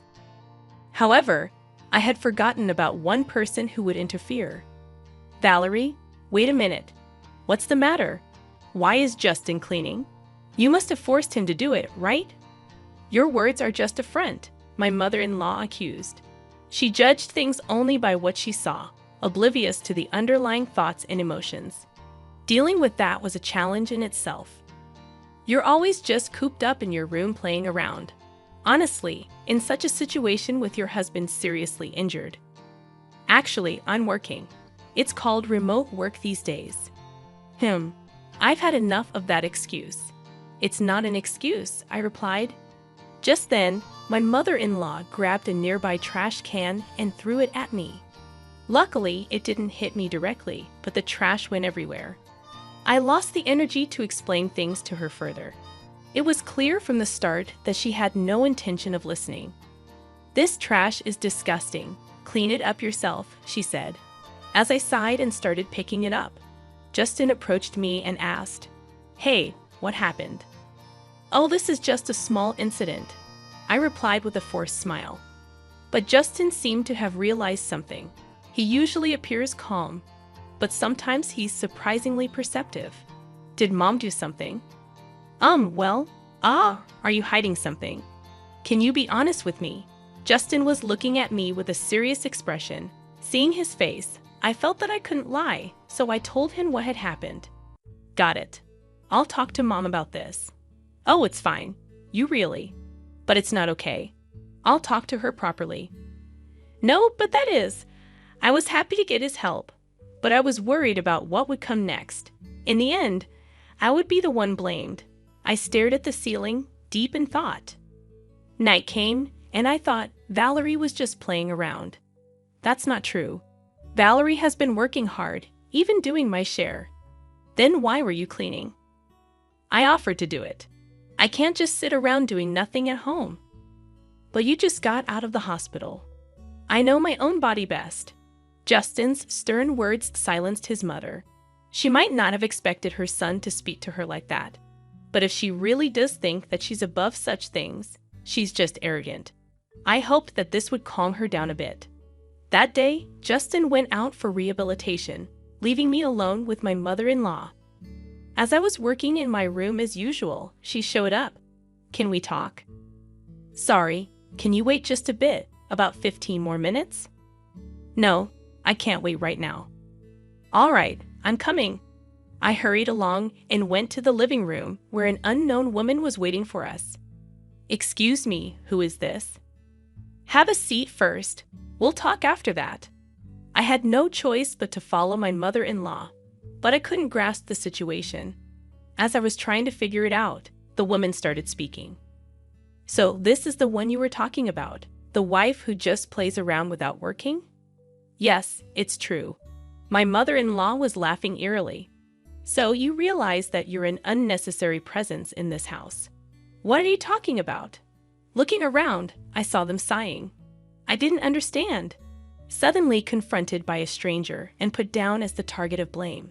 If I could, I would have left that place in an instant. "Don't you understand? Unnecessary people are not needed here." "What do you mean?" Everyone answers that way.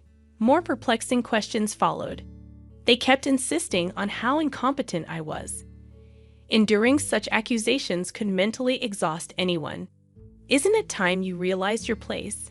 Shouldn't I be asking you how dare a daughter-in-law toy her mother-in-law, spending time on such unproductive things?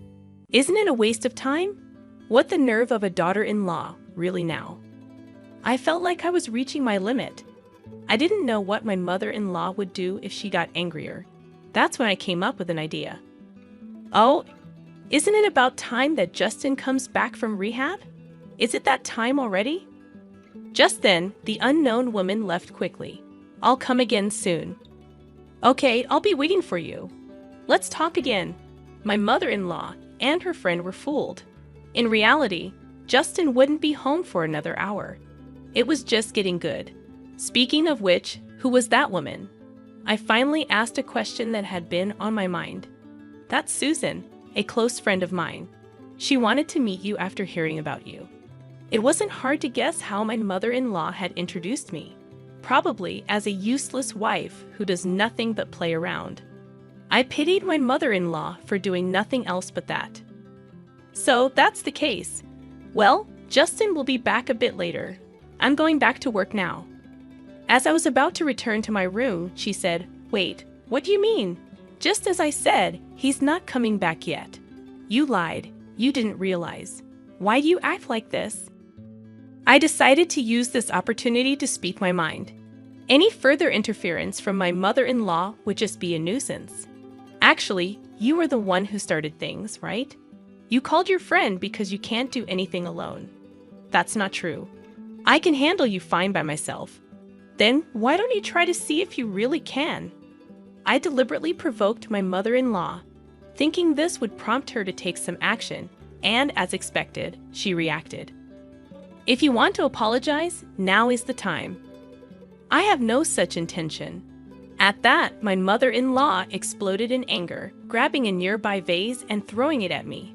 similar to how she had previously thrown the trash can. I had anticipated it and easily dodged, even showing a provocative smile. "Hello, I'm home." Just then, Justin came back. My mother-in-law was visibly shaken. "Why are you home already? It's not time yet." "Oh, sorry, I lied earlier. I was actually on my way back." "Why would you do that? Isn't it obvious?" I said, pointing to the shattered vase. I couldn't help but find the situation amusing. Hey, what's this? What happened?" "Your mom threw it at me." "What do you mean?" "You know, a lady just came over claiming to be your mom's friend." I told Justin everything that happened. He showed a mix of being surprised and angry. "Is that true, Mom?" Well. So it's true then. Why would you do that?" "I didn't mean to." Watching my mother-in-law being scolded, I felt a sense of retribution for all the hardships I had endured.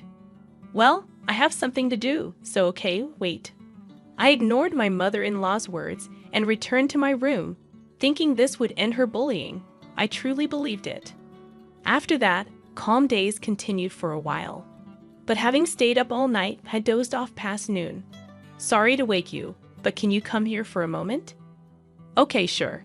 Justin seemed unusually serious. My mother-in-law was there in the living room. "What's going on?" "Look at this." I looked at the table to find a disassembled plastic model scattered about. It was one of Justin's hobbies, and he had treasured it. When I came home, it was like this. "Do you know anything?" "No, I have no clue." I couldn't think of any reason for it. This plastic model was in my father-in-law's room before, but of course, I hadn't been in that room today, nor had entered it recently. Someone must have broken it for it to be like this. My eyes naturally turned towards my mother-in-law. She was the only suspect. My mother-in-law had a strange, eerie smile on her face, like she was possessed. I understood the situation. Even if someone broke it, I was out. I met Justin on my way back from Susan's place, remember? "Yes, but..." And then I found this in the room. My mother-in-law was holding a shiny object. "Is that an earring?" I instinctively checked my own ears. My left earring was missing. I was certain of my suspicions. It was clear revenge on me for last time. "This is yours, isn't it, Mallory? And it looks like only the left one is missing." I took a deep breath. Showing anger now would mean that I would be playing into her hands. Indeed, it's mine. But isn't it premature to conclude that I broke it? Making excuses is so unbecoming. We have evidence. Still, anyway, it's broken. Wait a minute. Justin left the room. At that moment, my mother-in-law's gaze was fixed on me. The situation made me feel like Justin saw me as a criminal, and I just stood there stunned. "It's a shame. This would have been the end of you if you did it. You set a trap, didn't you? You'll find no evidence anywhere. If only you had followed my advice, this wouldn't have happened. If I explain things to him properly, he'll understand, will he?" Her words became reality. No matter how much I insisted to Justin that it wasn't my fault, he wouldn't take me seriously. "Wait, I haven't done anything wrong. Maybe, I get it." He immediately averted his gaze. Laughter echoed from behind us. "See? I told you so. What does that matter? It's sad that you don't want to admit defeat." After that, I immersed myself in work. It was almost like escaping from reality. Conversations with Justin became less frequent, and about 2 weeks went by. During this time, my mother-in-law seemed quite pleased with herself. "You seem down lately. Is there something troubling you?" "There's no need for you to worry. Please stop. It's too late for that. Acting tough is useless." On this day, my mother-in-law was in an especially good mood. My feeling of foreboding came true, eventually becoming reality. It happened while I was cleaning the room.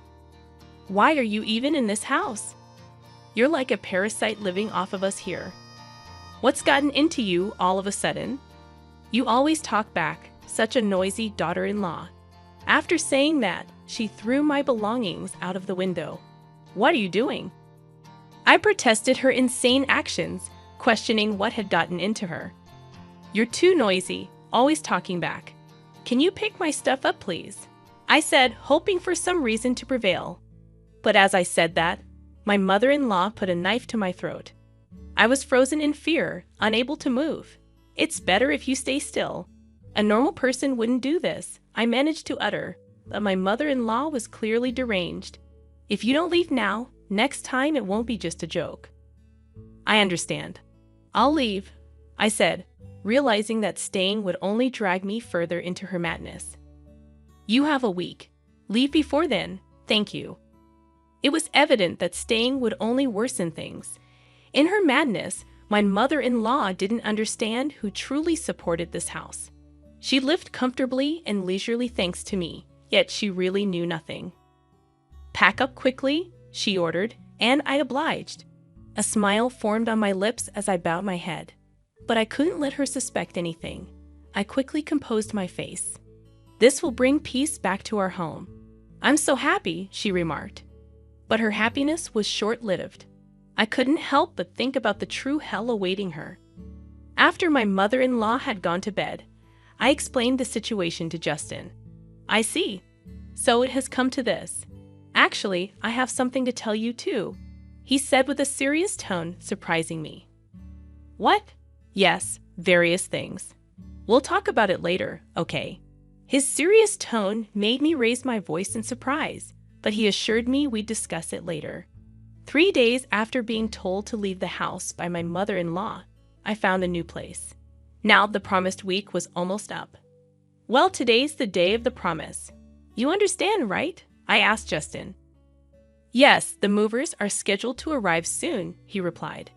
But when I inquired about Justin's whereabouts, he seemed to have gone out since the morning. Well, never mind. The thought of not having to see your face anymore is enough. I'm going out now. Make sure everything's clean, understood? I told my mother-in-law, smiling, though not genuinely. An hour later, the moving company arrived and loaded all my belongings. I contacted Justin. All packed up, got it. Just make sure you get there safely, okay? See you later, he said, ending the call. I was excited to think about what would happen when my mother-in-law returned. Finally, the moment of completing the move arrived. What have you done? Justin's belongings are nowhere to be found. My mother-in-law exclaimed. Of course, we moved out together. No way. Do you want to check with him? I got out my phone, set it to speaker, and handed it to my mother-in-law, who still couldn't grasp the situation. Justin confirmed the plan, leaving my mother-in-law bewildered. This was my plan all along, Mom, I admitted. Justin, what's happening? Tell me, she pleaded. Actually, about the model kit incident, we know that you did it, Justin declared, putting an end to her denials. There's no way Valerie would do such a thing, he added, defending me. Why do you think that? Because it was a gift from Valerie. She wouldn't break it on purpose, Justin reasoned. My mother-in-law was at a loss for words, realizing that she had been supported by the very person she had mistreated. Well then, you'll have to manage on your own from here on out, Justin concluded. But I don't work. If you two leave me, that's the choice you made, she said, coming to terms with the consequences of her actions. Mom, it's no longer our business. Well, it's time for each of us to do our best, Justin remarked, ending the conversation. We felt relieved. We had hoped for a good relationship at first but quickly gave up. Now my mother-in-law chose her own fate. But why did you keep it a secret about that? What about Mom? It's like they say, deceive your allies to deceive your enemy, Justin explained. You can't mean enemy, I said in disbelief. We looked at each other and burst out laughing. Finally, we could have a peaceful life together. About a month later, Justin expressed some doubts. You seem down lately. Is there something troubling you? There's no need for you to worry. Please stop. It's too late for that. Acting tough is useless, I assured him. On this day, my mother-in-law was in an especially good mood. My feeling of foreboding came true, eventually becoming reality.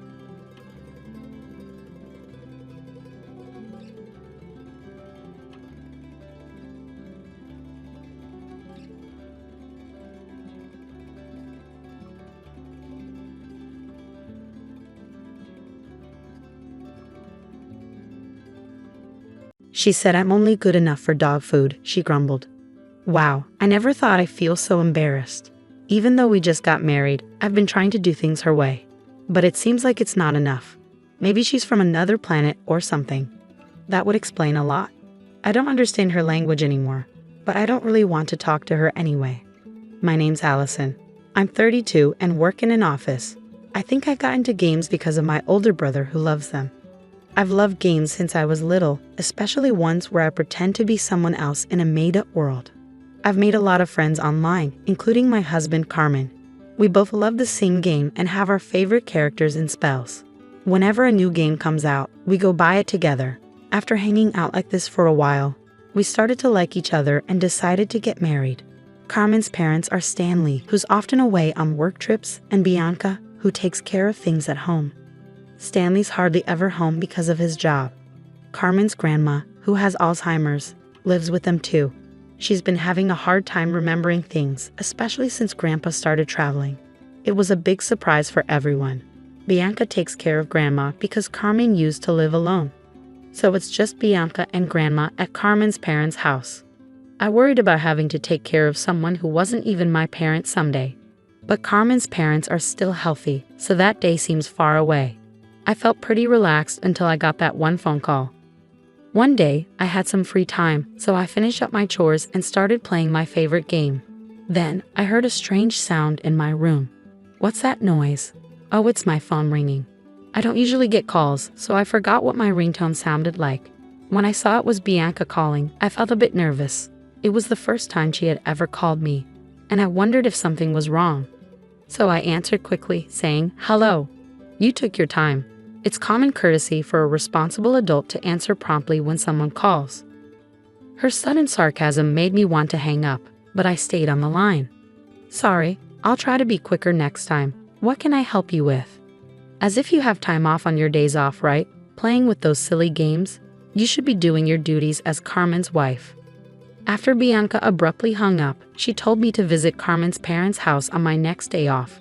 I felt bewildered for a while. Why did I have to deal with sarcasm from a rare phone call? I thought about ignoring it, but she's Carmen's mother, so I figured I should just hear her out. That's how I decided to approach it. Later that night, I told Carmen about the call. "I'm really sorry. It might be a hassle, so you don't have to come with me." It was reassuring to hear him say that, even though it was frustrating. Sometimes I just need a place to unwind after work. "Hello." "Oh, Allison, is something on your mind?" Susan from the pottery school greeted me warmly. I went there feeling lighthearted, but now I'm fully engaged in conversation. Susan is around the same age as my grandma, but still vibrant and ready to listen to my problems. She's like a mother figure to everyone. Pottery is fun, but I mostly come here to chat with Susan. "Listen to this, Susan," I began, venting to my friend. I got a rare call from Bianca, and it was just one sarcastic comment after another. "You must have plenty of free time," she said, "or do your duty as a wife." I never expected to hear such outdated remarks. Susan always listens to my complaints without judgment. Just ignore Bianca's nonsense. There are still plenty of old-fashioned people out there. People who talk like that often have double standards. My son's wife deals with the same thing. While I may not have lucked out with Bianca, I'm surrounded by kind people like Susan. It naturally encourages me to keep pushing forward. On my next day off, I followed Bianca's instructions and went over to my in-laws' house. When I parked and approached the door, Bianca was already waiting there. "Oh great," I muttered nervously, trying to keep calm. "Good morning. You're supposed to be here 30 minutes earlier. Don't keep your superiors waiting," she scolded. I had just arrived, and already I wanted to turn around and leave. I can understand being punctual for work, but why should I be scolded for her convenience? Besides, arriving 30 minutes early can be inconvenient for the other person, which I didn't want to do. "Well, it's only 10 minutes early," I tried to explain, but she cut me off. "Don't talk back. Am I running a military camp?" I sighed, feeling defeated. I will never trust this person again, no matter what. And I won't ever agree to take care of her when she's old, even if she offers me a lot of money. No way. "Fine then, you're late for our appointment. Anyway, I'm leaving now," Bianca said, ready to walk away. "But wait," I stopped her. "You call me here without any explanation. and I have no idea what's going on. Well, I'm going out until tonight, so you'll have to come here on your days off from now on, do the housework, and take care of the person in the back room, Bianca said before driving off. I've never met someone so difficult to communicate with. She seemed nice when I met her with Stanley and Carmen, but that wasn't the case at all. I thought about just going home without doing anything to avoid getting yelled at again. But more than that, I hadn't met my grandmother-in-law yet. Bianca had mentioned her, but since she didn't understand, she decided I didn't need to come to the family wedding. By the way, we only had a simple meal and didn't have a wedding ceremony. Carmen and I were supposed to visit her together later, but our days off never lined up, and embarrassingly, we never made it. As I opened the entrance door, a shocking sight greeted me. It was a mess. It wasn't quite a garbage dump, but it looked like it wouldn't take long to become one. The room was cluttered with stuff, and there was a pile of laundry, clean or dirty, scattered on the floor. The kitchen sink was overflowing with dishes. Dust was gathering in the corners, and it was visibly disgusting. The last time I was here, the place was clean and tidy.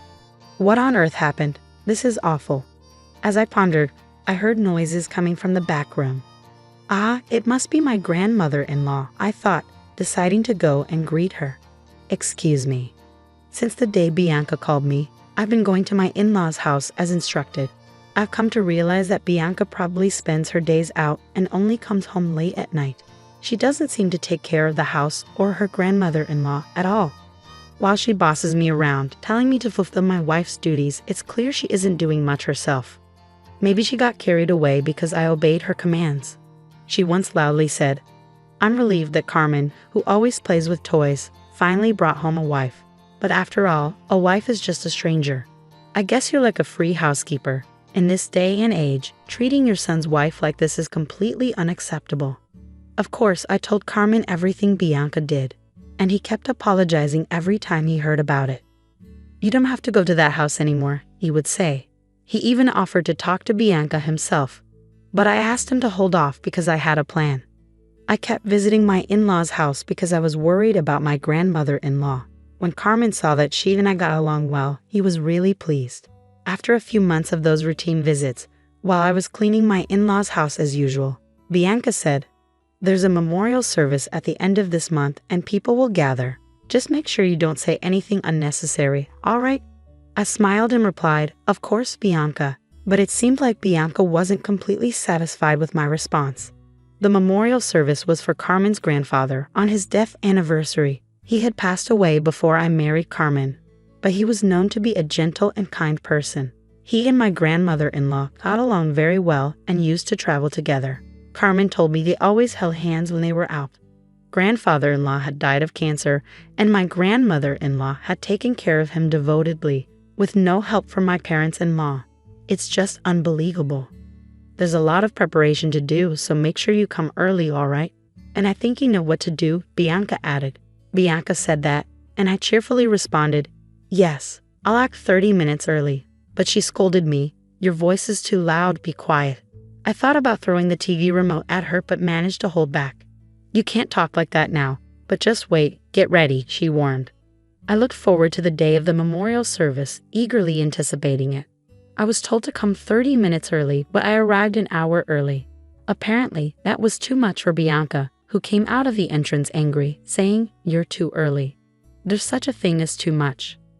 Honestly, when I saw her face, she looked like a monster to me. I quickly cleaned the room and set up the tables. When I heard a cheerful male voice say, Good morning, as he approached the entrance, I saw the staff from a famous local steakhouse standing there. I had been there once with Carmen, and the meat was tender and delicious. But it's not something I can afford to do often. Ignoring me, Bianca eagerly engaged with the handsome staff, saying, Good morning. Nice weather today, isn't it? I could hear someone saying, Ooh, for the first time, and then I went back to my preparations. Hey, hurry up and bring in the food that arrived early, I heard Bianca's annoying voice. Resignedly, I headed to the kitchen, thinking yes. But there, I noticed something odd. How, Bianca, there's one meal missing. Is this a mistake? Should I call? When I said that, Bianca smirked and said, It's not a mistake. I never prepared a portion for you. I was shocked. I never expected to be treated this way. Everyone's gathered today, and you, my son's wife, won't even have time to eat. How rude, she said. It felt like she was praising me, but I felt angry. Even though I didn't argue back, she seemed pleased and said, "You're just like a maid. Come on, say bow." Then she brought out leftover dog food from when they used to have a dog at my in-laws' house. I couldn't help but laugh at her humiliating gesture. I couldn't understand this woman at all. I thought maybe she was from another planet or something. I didn't want to talk to someone I couldn't communicate with, so I pretended to speak an alien language and shouted at her. For a moment, Bianca looked scared by my sudden behavior. "Are you crazy? Are you making fun of me?" she asked. "Yes, maybe I am. I've been putting up with this for a while now. I don't like living with someone as mean as you," I replied. "I don't know what you're upset about, but would you be happy if we got a divorce? No way. I won't allow it. I'd have to hire another maid, and that would be a waste of money," she interrupted, trying to grab me. "Stop it? How embarrassing," I said, turning around to see Carmen and my father-in-law Stanley, along with Stanley's brother and his wife, who had come from far away. Bianca didn't notice them because we were arguing, but it was time for Carmen and the others to arrive.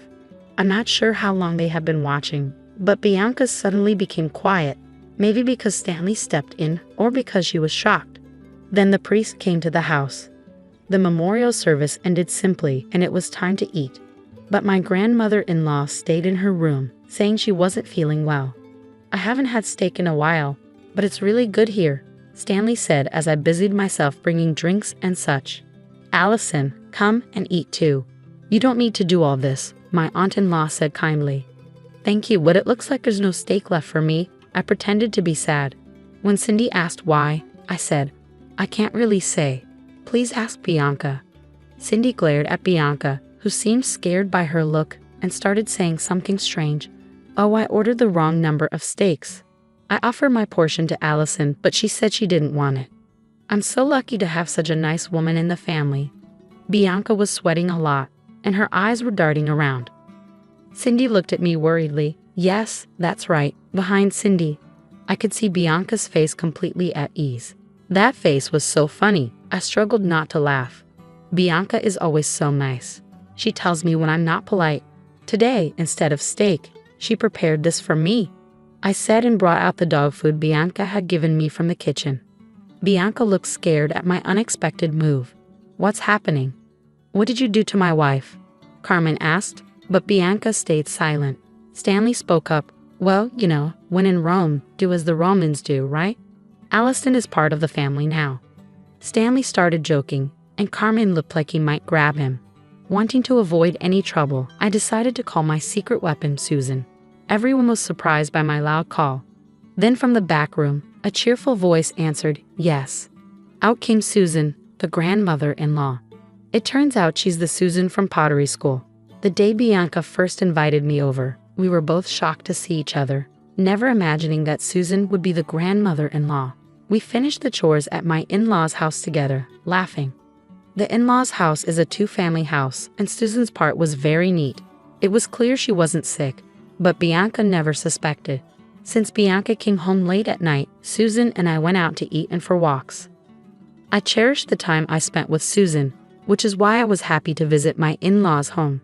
Susan had asked me not to tell the family about our relationship.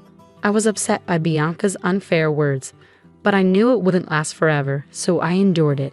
Susan chose not to attend the memorial service because she didn't want to see the family's faces. She always prayed for my grandfather-in-law's happiness after his passing. "Huh? Mom, don't you have Alzheimer's?" Stanley asked, confused. "That's just something this woman misunderstood," Bianca said, shrinking away under everyone's glares. "What bothered me most was being excluded from the grandchildren's celebrations," Susan said, smiling at me. Bianca, not finding this funny, suddenly apologized. "I'm sorry, Allison. You've always been distant to me. I was frustrated, and that's why I played that prank today. I truly regret it, but if you had been kinder from the start, maybe I wouldn't have." I never wanted to go along with this act. "Bianca, all the kind words you've said to me before, I thought they meant something. That's why I recorded them," I said, pulling out a hidden voice recorder. As we played it back, Bianca's face turned pale, and the others grew serious. Susan and I had planned to reveal everything on this day, regardless of the steak incident. After listening, Cindy started laughing. You talk about social manners, but you've never worked a day in your life. It seemed Bianca had never worked and had lived a life of leisure after the children grew up. Bianca started going out more, leading to constant arguments with Stanley. Stanley himself was apparently a habitual cheater who came home late every night. He would show up at school events for appearances, but otherwise had a fake relationship, according to what Carmen had told me. Carmen couldn't stand it either and left home as soon as he finished high school. That's why pack your bags and leave right now. This is the home my late husband and I cherished. I'll never let you come back. And you too, Stanley, Susan said, glaring at him. You've got another woman out there, don't you? Do whatever you want, worthless son. I'm cutting ties with you. Stanley left hastily, maybe feeling too exposed. And Carmen, I know you're busy with work, but visit once in a while. I understand if you don't want to, with such foolish parents, Susan told Carmen, looking a little sad. Then we left the house. As Carmen and I walked away, Bianca, looking furious, chased after me. Wait, clear up this misunderstanding. If I get kicked out, I'll be in trouble. I thought if that were the case, she shouldn't have mistreated me in the first place, but her words came too late. I don't get it. Why don't you work?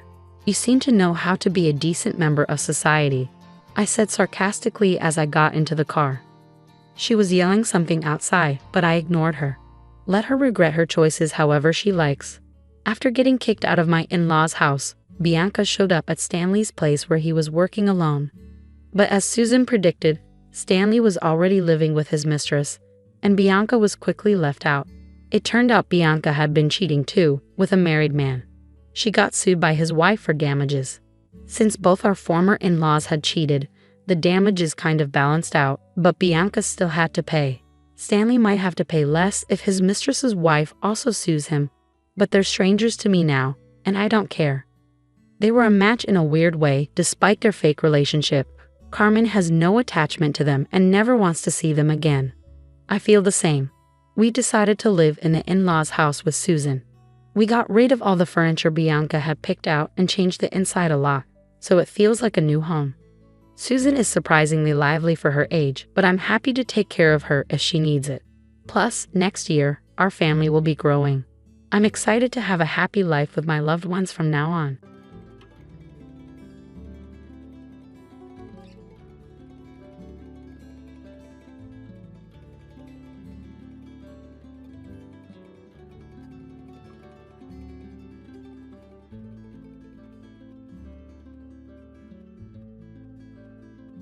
My name is Nancy, and there's a world out there, unknown to me until childhood, when I first glimpsed it on TV. Wild animals roamed landscapes I'd never seen, and people spoke languages foreign to mine. The desire to explore this unknown world up close ignited within me, so boldly. I pursued studies abroad during college. My destination, the very unknown world I yearned to discover. Despite the language barrier, the people thrived, and the land teemed with creatures amidst breathtaking landscapes. Eager for others to share in this wonder, I secured a job at a travel agency. Responsible for tour planning, I drew upon my study abroad experiences, managing everything from site inspections to negotiations. Balancing work and personal life, I married Daniel, whom I met through work. Yet, a problem surfaced with my mother-in-law, Barbara. Firm in her belief that women should remain homemakers post-marriage, Barbara clashed with my modern views. Though I respected her perspective, I couldn't let her dictate my life. To evade living under her roof, I proposed buying a house to Daniel, believing it would alter perceptions. Daniel readily agreed, and we acquired a home. However, Barbara's visits became frequent, disrupting our weekends with noise and unwelcome opinions. Despite the tension, Barbara nonchalantly announced an upcoming trip, assuming I'd join. When I hesitated due to work commitments, she accused me of neglecting family. Feeling cornered, I acquiesced, though begrudgingly. As tension simmered, Barbara, with a sly tone, reminded me of my profession, insisting I handle the trip arrangements. Reluctantly, I obliged, concealing my irritation. The destination? London, where my study abroad journey had unfolded. I still have many connections there. It might be challenging for other regions, but perhaps I can manage London. All right, I'll give it a try. I've already got the plane tickets, so just book the hotel. Odd, you've booked the flight, but not the hotel. I managed to get the tickets by redeeming my card miles for first-class seats. Barbara grinned with evident delight. Daniel, leaning in, remarked, "First class? Seriously, Mom?" "Yes, it's a first-class trip abroad," Barbara confirmed, her grin widening. "We'll depart at 9:30 p.m., so you can work until the last minute," she added cheerfully. Although her enthusiasm seemed genuine, I couldn't ignore the mountain of branded goods piled on the sofa.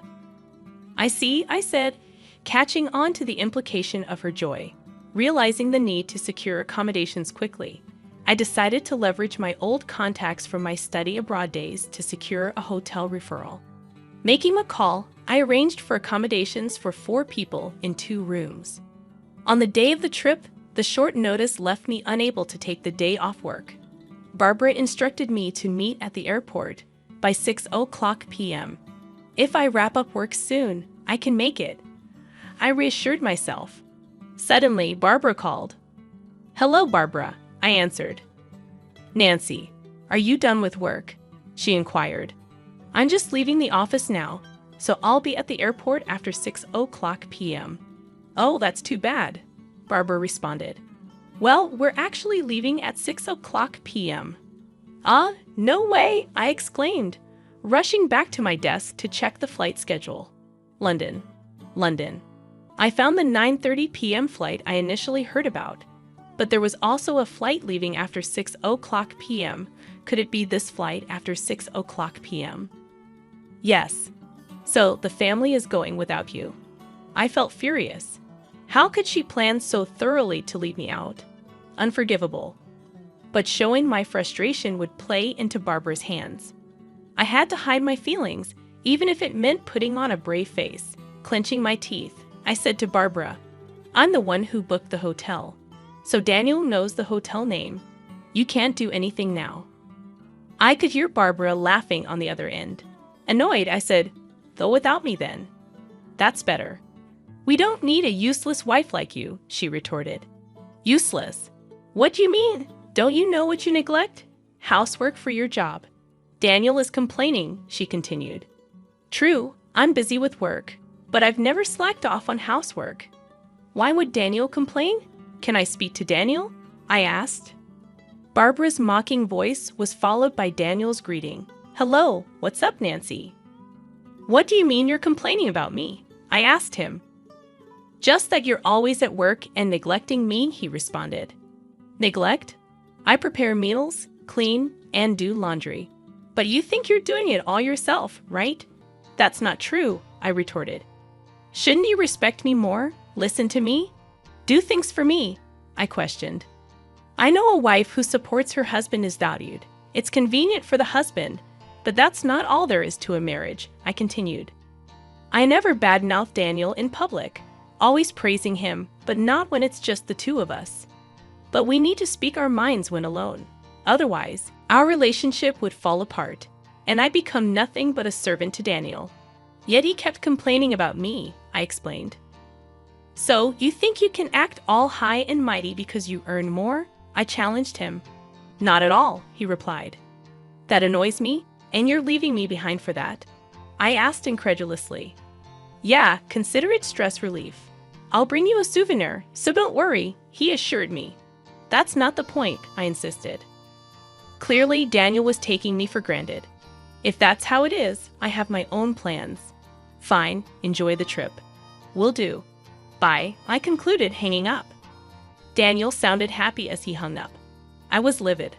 I couldn't stand the self-centered Daniel and Barbara. Enjoy your trip without me, but be prepared. Even if you come back crying and apologizing, I won't forgive you. I rushed out of the office with my mobile phone, calling someone. "Hey. Hello, it's Nancy. Are you free? I need to talk about that hotel booking. With the trip canceled, I have plenty of time. I'll settle everything now." I ran around with that determination. Then, the next evening, exhausted, I got home And right then, the phone rang.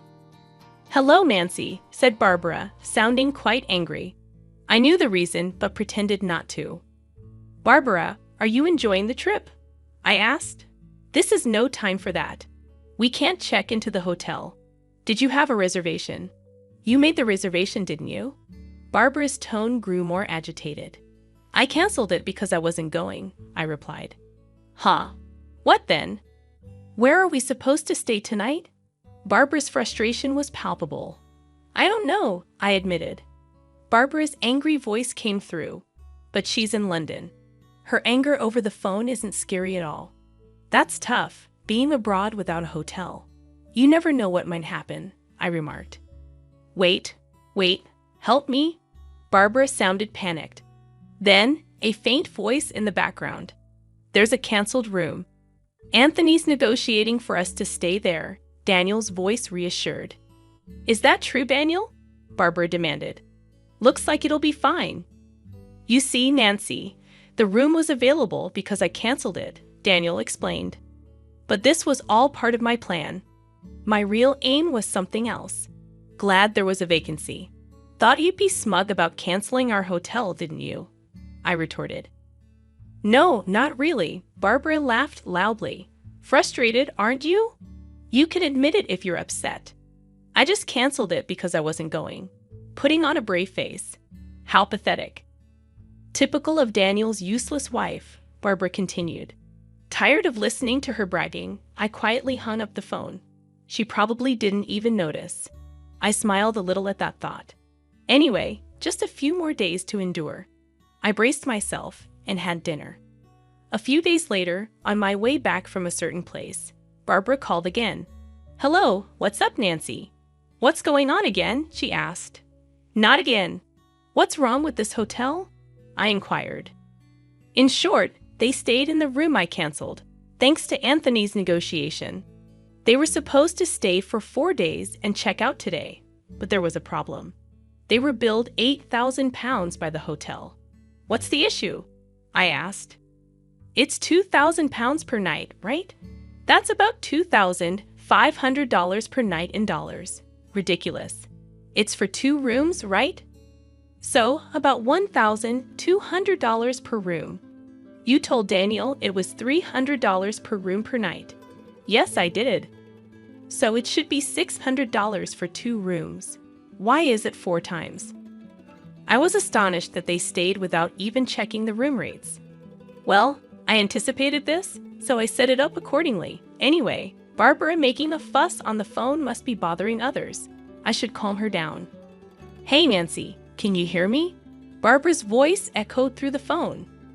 "Barbara, can you be a bit quieter?" I interjected. "Why did you lie?" she accused, without reflecting on herself. Exasperated, I began to explain to Barbara. The $300 rate was because I made the reservation. "Huh, so because it was last minute?" she questioned. "I asked a friend who runs a hotel," I replied. "A friend of yours?" she inquired. "Their hotel offers rooms for around $600 for 2 people, I explained. "Then why $11,200? Barbara sounded flustered. "That's the rate for a really nice room. My friend did me a favor," I clarified. "A favor?" Barbara sounded taken aback. When I heard from Barbara, there was no time left for the trip, so I told my friend any available room would do. The only vacancy was an expensive suite. My friend kindly gave a discount. I continued. Barbara left me behind without asking. I immediately told my friend the situation and got the room canceled. But I couldn't just leave Barbara and the others without a hotel, so I asked to accommodate them at the regular price if they came. I knew Barbara, having heard about the hotel from Daniel, wouldn't check the price. And I was right. "Come on, you should have said that. Yelling won't help. Please make sure to pay," I urged. "We're not paying, Nancy. You pay," Barbara retorted. "But if you don't pay, you'll be arrested," I warned. Arrested. Of course, troubles abroad can be messy. "Are you okay with that?" Barbara seemed at a loss for words. As I was about to hang up, thinking I had won, Barbara shouted, "Don't mess with me." You'll regret this when I get back. That's fine, but we're strangers now, right? I responded. Huh? Why? Barbara sounded confused. Well, you said it was a family trip. So since I'm not there, I'm not family, right? I reasoned. Before she could finish, Anthony's voice came from the phone. What's all this yelling about? Be quiet. It's embarrassing. Seizing the opportunity, I called out to him, Anthony, are you okay? How's your cold? I never had a cold in the first place. What's going on? Anthony's voice was filled with concern. It seemed Anthony took the phone from Barbara. His voice grew louder. Nancy, can you explain everything? I can, actually. I told him everything from the beginning. I see. So that's why you didn't come. I'm sorry. I wanted to go. Anthony's voice softened. No, Nancy, you're not at fault. It's Barbara and Daniel. Anthony affirmed. From afar, I heard a whimper. Barbara and Daniel seemed frightened by Anthony's anger. Realizing this, an idea came to me. Should I tell Anthony what Barbara has been doing? I thought so. Anthony, can I tell you something? I asked hesitantly. What is it? Anthony replied. Barbara comes to our house almost every weekend, and when she throws away receipts at our place, there are piles of them, I explained. What receipts? For branded goods? Anthony sounded surprised.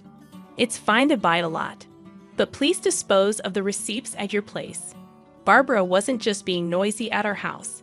She was secretly buying branded goods and disposing of the receipts at our place to hide it from Anthony, thinking she wouldn't get caught this way. Of course, I concluded.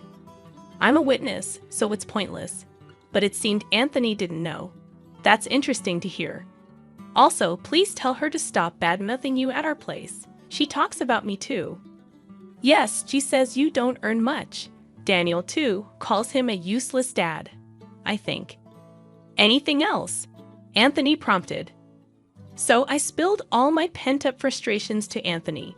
Of course, some of it wasn't directly related to Anthony, but he listened silently. At the end, he apologized to me. I'm sorry. Now I understand. Understand what? Why Barbara didn't want to use her card to pay for the hotel. Maybe probably because the cost was much higher than she expected, close to her credit limit. I'm sorry. Whoever's voice interjected. That was unforgivable. All your wasteful spending, Barbara. I want a divorce. Please don't do that. Anthony's shouting was followed by Barbara's pitiful voice. He also yelled at Daniel. Daniel, why don't you defend your wife? That's, don't come to my house anymore. Reflect on this alone, Anthony said firmly. Yes, sir. Daniel sounded unusually obedient. Probably, he thought being banished from his parents' house wasn't a big deal. That's when I struck the final blow. So, Daniel, looks like you're going to live alone now, huh? What do you mean? Suddenly, Daniel's voice got louder. He must have grabbed the phone. I moved my phone a bit away and told him the situation. Daniel, I want a divorce. A divorce? You're joking, right? No, I'm serious. I've already sold the house. You sold it? Why would you do that without telling me? That's our house. No, it's my house. But I was paying the mortgage too. No, you weren't. What do you mean? I was giving you part of my salary every month. That was for living expenses. A few hundred isn't enough for the mortgage. Daniel had been giving me a few hundred monthly. It helped with living expenses, but not enough for the mortgage. So I paid it alone. The house was in my name, so there was no room for complaint. This incident made me decide to divorce Daniel. I sold the house full of unpleasant memories of living with him. So, you'll be living alone now. Wait, think it over. No, it's decided. I'll contact you once I find a place. Then, I'll send you the official notice. Official notice? Of course, I'll be claiming compensation in the divorce. Wait for me. Daniel was crying on the other end, but I didn't care. I hung up the phone. After that, Daniel and I divorced following discussions. Anthony actually divorced Barbara too. Barbara, due to her wasteful spending, didn't get any compensation in the divorce, and was left on her own. I was just thrown out of the room. Daniel was nearly broke, apparently having spent everything except the few hundred he gave me each month on frivolous things. Now he's living in a rundown apartment and commuting to work. But things might be better for Daniel than Barbara. With no house or money and Daniel's place too small, Barbara had to take a live-in job. She's working hard from morning till night now. As for me, I'm doing great being single. I have more free time and can handle overseas negotiations. I've become a relied-upon figure at work, even hearing talks of a promotion to department head today. I'm busy flying around the world, planning new tour packages.